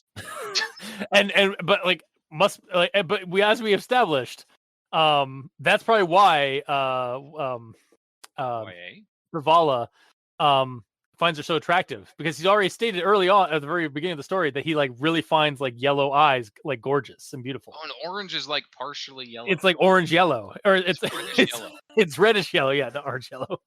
Yeah, orange is just reddish yellow. So, bam. Yeah. Yeah, it totally makes sense, but also no. Yeah, no, it's like what do you find appeal? I mean, one could say it's like, oh, like he finds her like her prowess as a huntress appealing rather than her looks. That's why we don't get any appearance. Like, no, we should probably get It's fine, but like she is the main character. I understand. I was just being silly. Yeah, So, but like honestly, all the characters need more visual descriptors. Oh, yeah. To be honest. Yeah, like the most we got was what's his face? Shit, some fucking character. Hegix? Yeah, Hegix. Yeah, because we at least got his skin color on that and like his eye color, I believe. But yeah, everyone else is just like this is what they do. Yeah, we don't get we need a proper description. Get to imagine what they look like. Yeah, and in a story where they're trying so hard to like explain exactly how this world works and what it all looks like, it's weird that they spend so little time explaining what the characters look like. Yeah. Especially like, sorry, not if you're going like interrupting, but like it's like especially when we're like he was a Makalesh, and then like give us a description there, or like whereas I, if you can believe it, I was a Calzonian, whatever they are. I can't remember what the actual because it's a very bizarre name. Calzonian probably doesn't matter that much. Conlusian. Yeah, a Conlusian, yeah, or a Conlusian, and then like give us an explanation as to what they look like, because like, are they just humans? Like, are they just space humans? They might be. Like, is this just Star Trek? He has magic, but yes.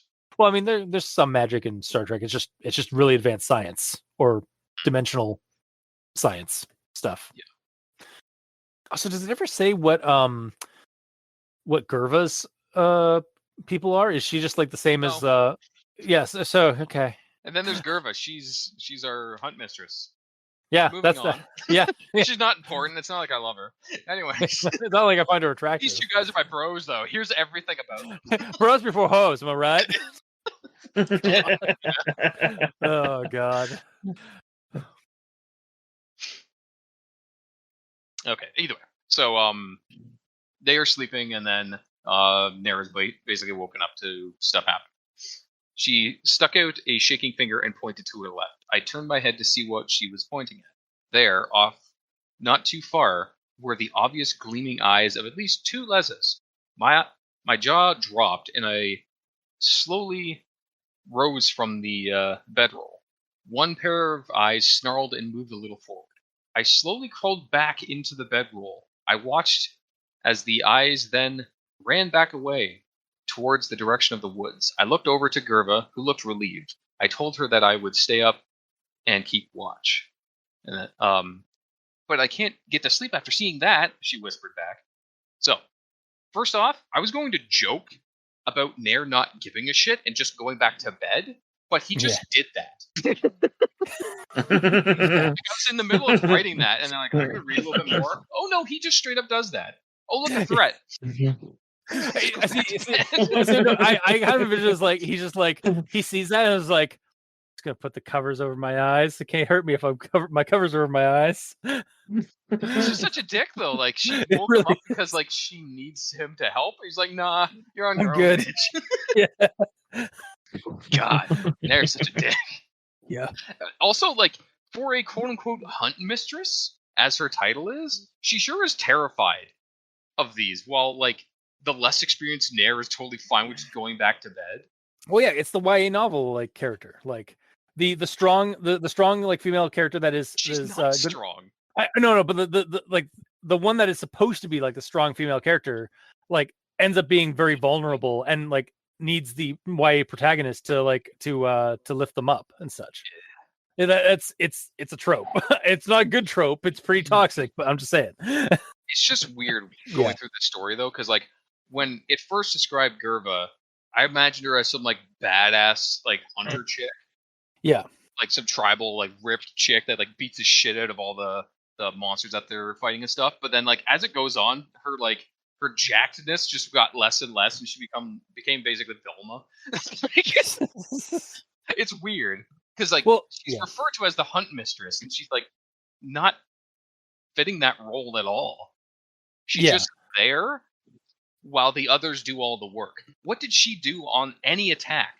She watched or got killed.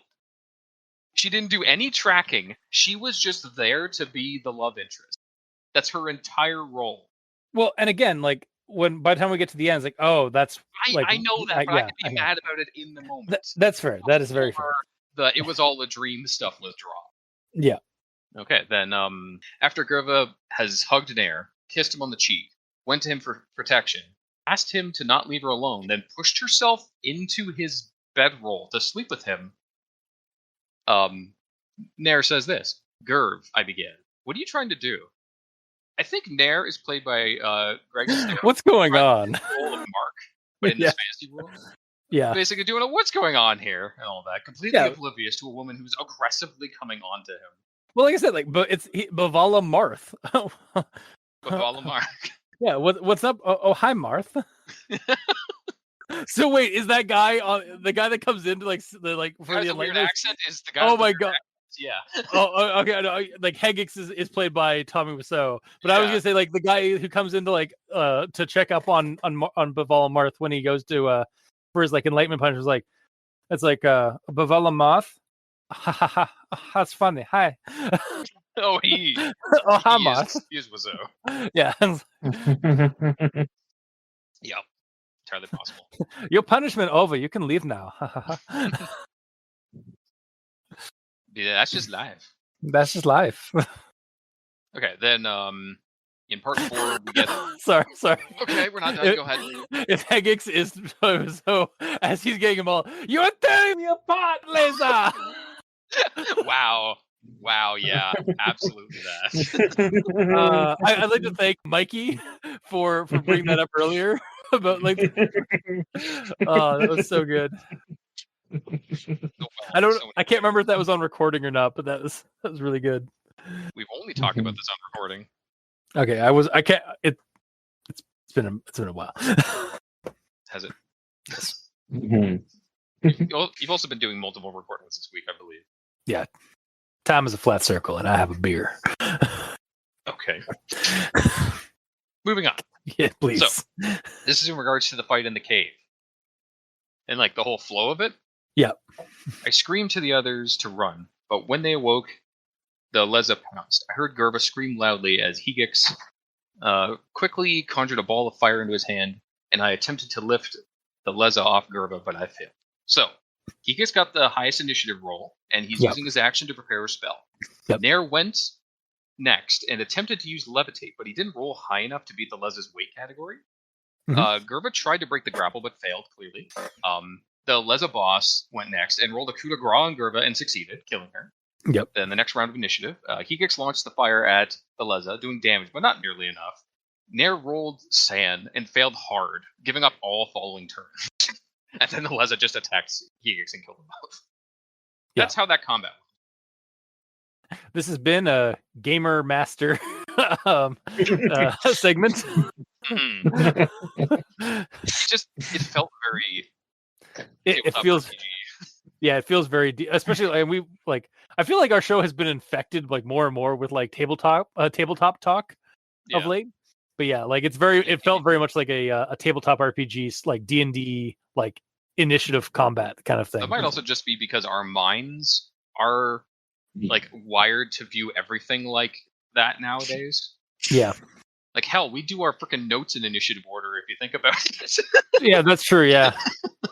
And then, in regards to Nair just letting it kill them all, like, Nair was shown to easily one-shot a normal Lezah in the eye when it jumped at them in a surprise. Yet when one is occupied killing his friend, he couldn't have stabbed one or both of his eyes out with a spear, or like attempt to. I definitely went nuts after the death. He didn't try to do anything at first. Yeah. Sorry, I definitely heard that like wrong. He could have stabbed his eyes out. Like I thought his eyes was like just his own eyes. No, the Lezah's eyes. Yeah. Sorry, I heard that wrong, and it just made me start chuckling uncontrollably. Yeah, but either way, like the whole previous fight scene with him like owning one of them. Yeah, that was unnecessary because like It would have been more necessary if he attempted to do that here and showed that he is not skilled enough to kill this. Like, try the same thing and it just doesn't work, Yeah. Because then that shows the difference in power level, but he didn't even attempt. Yeah, he just froze. Yeah. He failed sand check from losing Gerva. No, but he didn't try to do anything before she died even. Oh, that's true, yeah. It's the same situation as Turvik. He just let him die. Yeah. Well, yeah. Yeah. And then my last note is the whole, like, it was all a dream situation. Just I read that, I'm like, See, like, I would agree with you, except it did have like a cool, like, maybe it's because it's told in like a sci-fi way. I was like, it actually made it feel smarter than just like it was all a dream. Ugh. I ugged a little bit, I'll say that. Yeah. The ugg is part of the reason of my partial. Gotcha. But that's the end of my notes until final recommendations. All right. Well, that's a good segue to final recommendations or final thoughts. Probably. So yeah, I really dig the sci-fi fantasy elements of the story and like the kind of the social. So I guess it has a little bit of social commentary sci-fi to it, like with the more or less just like an interesting twist at the end that kind of comes off like a Twilight Zone ending or a Outer Limits ending. What's the social commentary in this? I don't know. Maybe it's just like the way like this culture uses like when somebody kills somebody, they make them like do this kind of this basically relive this like live a fantasy life, and that is pulled away from them or turned nightmarish. May not be so much a social commentary as just like, again, a sci-fi motif to it. But I definitely think this could be worked on a fair bit more, and even like fleshed out a bit, and like some things made a little bit more clear. Like not just the like make the ending a little bit more clear about like what's going on, but also the like some of the details in the journey of the story, like have that be a little bit more properly clarified in like some better ways. It definitely could use a few more rounds of editing. The ending, I wish there was something, like, if it is meant to say that they're in a more modern world, I wish there was something there to clarify that. Because honestly, it would be really cool if like they weren't in wreckage. If it was actually like a full-fledged, like they were actually in like he walks out onto a paved road and there's like vehicles going by and stuff like that. Like it can still be the wreckage of the ship from when they got there, but that was ages ago, and they've advanced a lot. Like he gets out, looks at the wreckage of that, and then hauls a cab. Yeah, like it turns out like they're like it turns out like they are a lot more well off than the entire story is let on, because that was all in this fantasy world version. Like that would have worked so much better. So like that's honestly why I'm giving it a partial recommendation. I love the potential here, and I like the idea of like the sci-fi fantasy element and stuff like that, and then the mindfuckery. But it needs more work. Like it just needs more work. So that's why I'm way to end it, to show his loss of San, and that it's in a more futuristic timeline. He gets out, and it says like he's lost his sanity at that point. Yeah. So he's just like thinking about it, and then like basically the last line is saying, "I stepped out on the road as a car came by." Yeah. He killed himself. Yeah, exactly. Like that would have been perfect. As he gets hit by a Lezah model. It's like a car that's the model is a Lezah. Yeah. And it's like a black car with like bright yellow headlights on it. Exactly. That would have been so good. Yeah. Fuck. Yeah. So like that's snow tires, so it's got like extra grip. For claws. Basically the wolf that he in his fantasy was actually just a vehicle. So what if and then was that like a prophetic thing then? Or I'm just thinking it's like, then that might even mean that like in his fantasy world, like that was all basically like in his mind stuff. So the wolves that he was fighting in that's how his friend died. He died in a car accident with him, or he accidentally ran over his friend. And that's why he was going through this punishment. Like that's like it's vehicular manslaughter. Yeah. And he was driving a Lezah model vehicle or something. Mm-hmm. Oh, God, yeah. So that's why I'd give it. Yeah, so that's why I give my partial recommendation. Is like there's a cool mindfuck, but there could have been so much. It could have been so much better. Like there was clear potential here, but So, Mikey, D stands for evil. Hey, let's see here. So, 'tis a fine sci-fi fantasy story, but sure is no creepypasta. Um, uh, I didn't find myself creeped out because of the fact that it was a sci-fi fantasy set on another world. Like this is more like a popcorn pasta for me, where I just read it and enjoy it, and there's Yeah. no Yeah, It's a it's- thriller at best. yeah, it's like Yeah. weird. It's like weird fiction, like which is like which is a combination of sci-fi elements with some horror elements. Like I also was like wondering throughout the story, I was like, when's the actual like is there gonna like a horror thing? And it does happen. Like they all get killed and mauled and stuff like that, and that's at the end. And then there's the mind fuck, and I think that's probably the most creepiness we get of the story. So it's like more of like a weird fiction. Yeah. Yeah. It's But not even again, creepy as because you it's not like it's like tech potentially, that they just do, and Yeah. like the creepiness is just the way that they dish out punishment in that world. Yeah. So weird fiction. Like Yeah. it's a combination of different genres. Yeah, and as you stated, cultist, it's more reminiscent of like an Outer Limits episode where at the end it's revealed, oh, it was all in his head. Yeah. Which I mean, so the Outer Limits and stuff is like classified as a like it does sci-fi, horror, and fantasy kind of elements together. So, but yeah, sorry. but at the same time, there wasn't enough punch for this. Yeah. At the end to make me go, oh, like it's just okay. It like and the revelation at the end that it was the crashed ship, the legendary ship that nobody has found or whatever, and it's like, well, that was all in his head. Yeah. So the revelation that it's there isn't actually a revelation.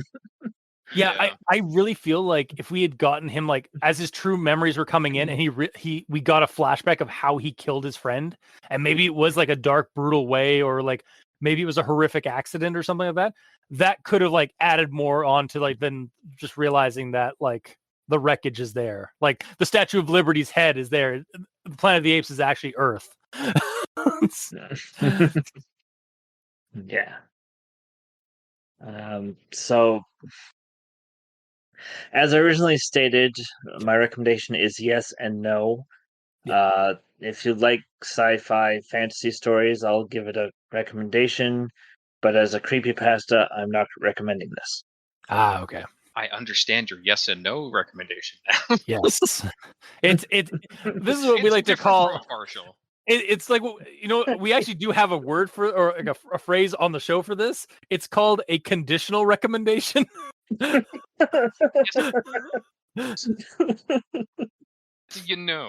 It's yeah. Like I've used the conditional recommendation as my recommendation before. Like if you're into this kind of thing, you're gonna like it. If you're not gonna like this. Yeah. Mhm. But yeah. Okay, I understand now. It only took us an hour. We got there. Yeah.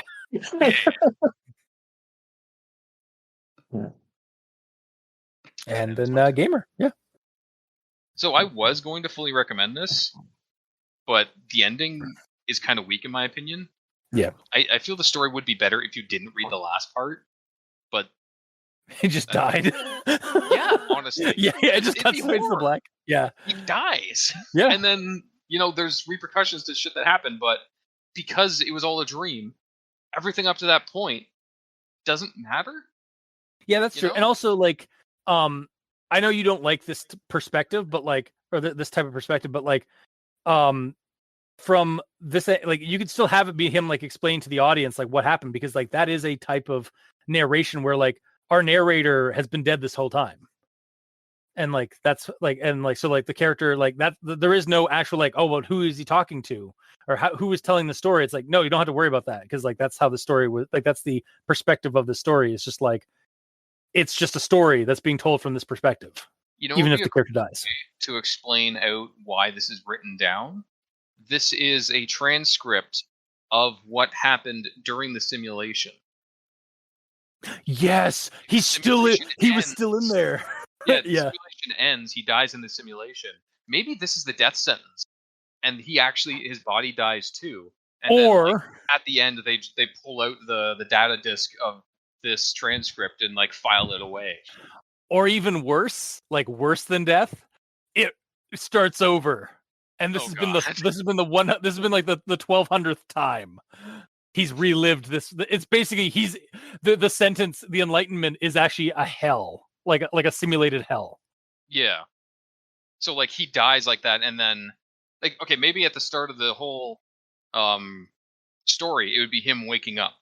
Is the very start of the story, and then at the end he dies, and then at the very end of the story, though, it resets the entire thing. But it says sorry, right before. Okay, he dies, and then it'll say rebooting, starting cycle 400. Yeah, and then it does the same initial quote.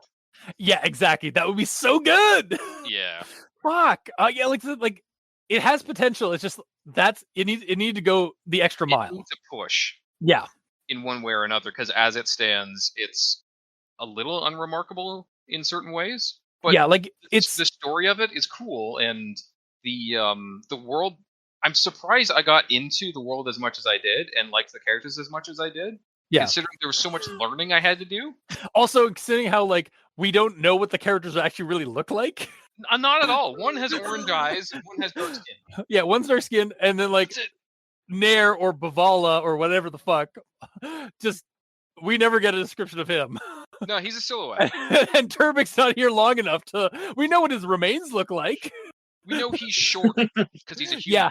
Yeah. So we know that all these other races are taller than humans. Yeah. But that's all we get. We get more fucking description from the monster, which I mean, actually, that's kind of what you. Oh, actually, that's both kind of what you want, but kind of what you don't want. We know it's a wolf, like a lupine, alien creature. That's about it. Only based on the picture. Does it ever say that it's I thought it did give a description at the very beginning. It just said the eyes of this and has tufts of fur. Yeah, the thick gray flanks of fur surrounded them slowly. Oh. I don't think it actually says that they're a wolf. I think it's no.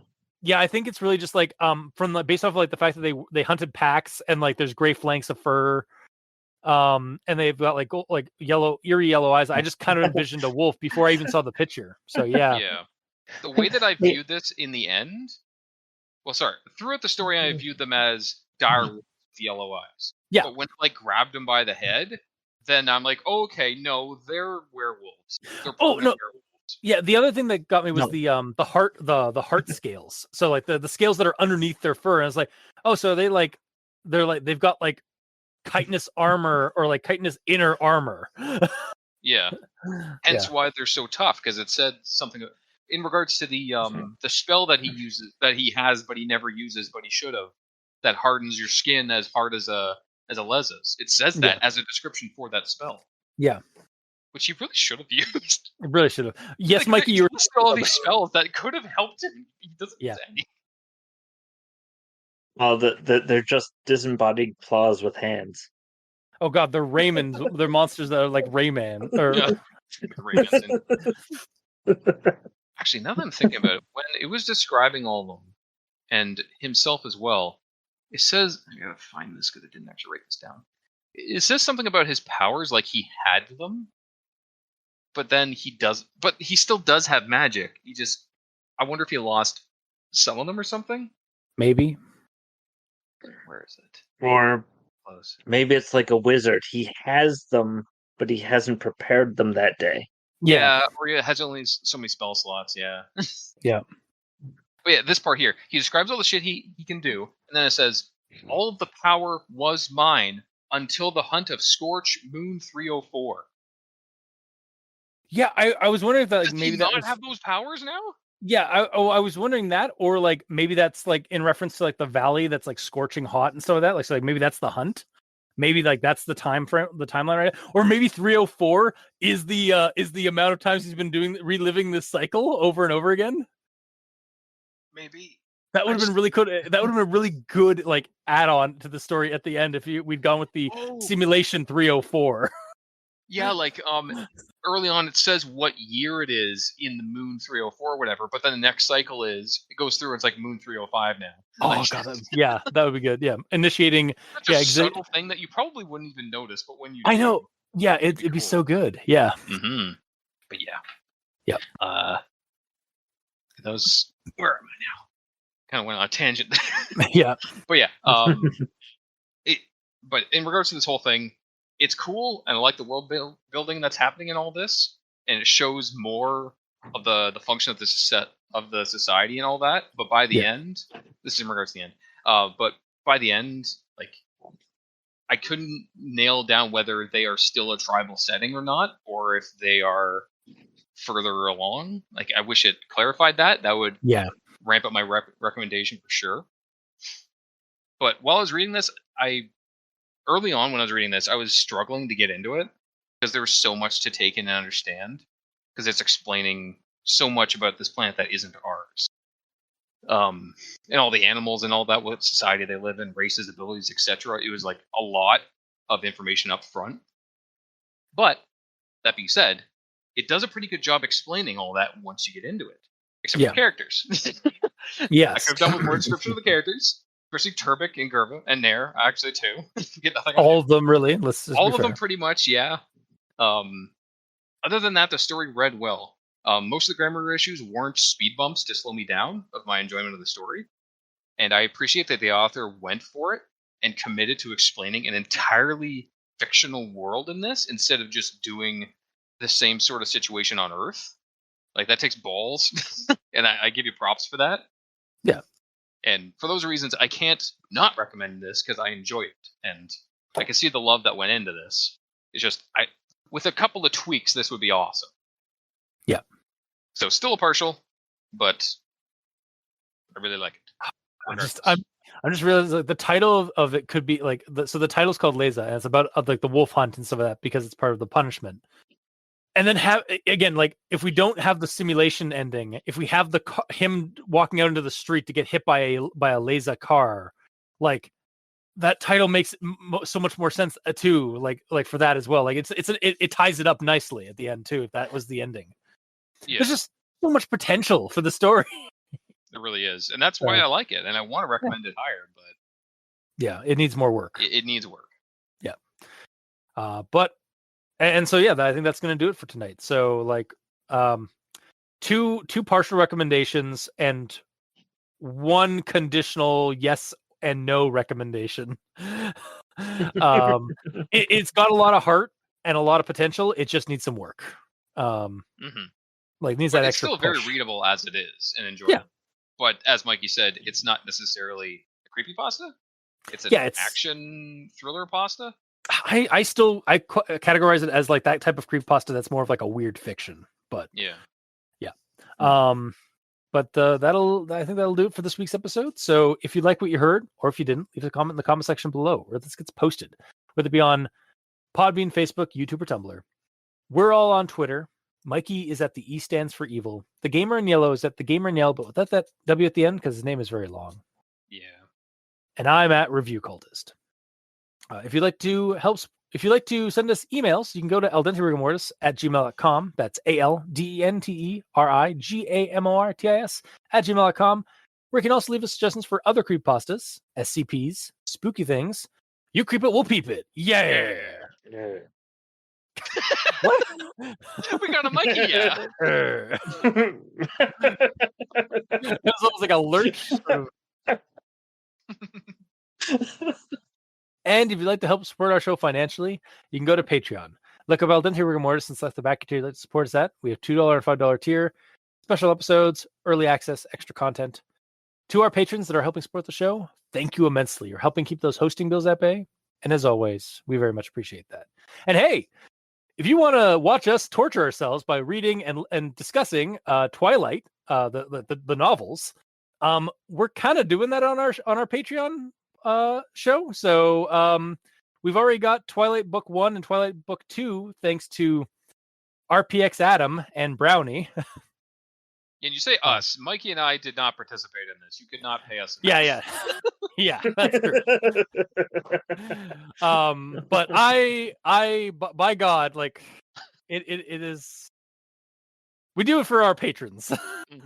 we put it out there. Like if anybody wanted to do it, want us to do it, and unfortunately, somebody said yes, and even upped their pledge for it. So I was like, God damn, I guess we're doing this. But yeah, that's the kind of content you can see on our Patreon. So, and for our listeners and the authors of these stories, thank you immensely, because without your listenership, it would be like screaming into the void. And without your authorship, without your writing and the courage to put it up there online for somebody to look at and read and enjoy, we really wouldn't have much of a show because we'd have nothing to talk about. So thank you. Until next time, I have been your host, Review Cultist. I'm Mikey, the E stands for evil. And I'm the gamer in yellow. And this has been Al Dente Rigamortis. Sleep well.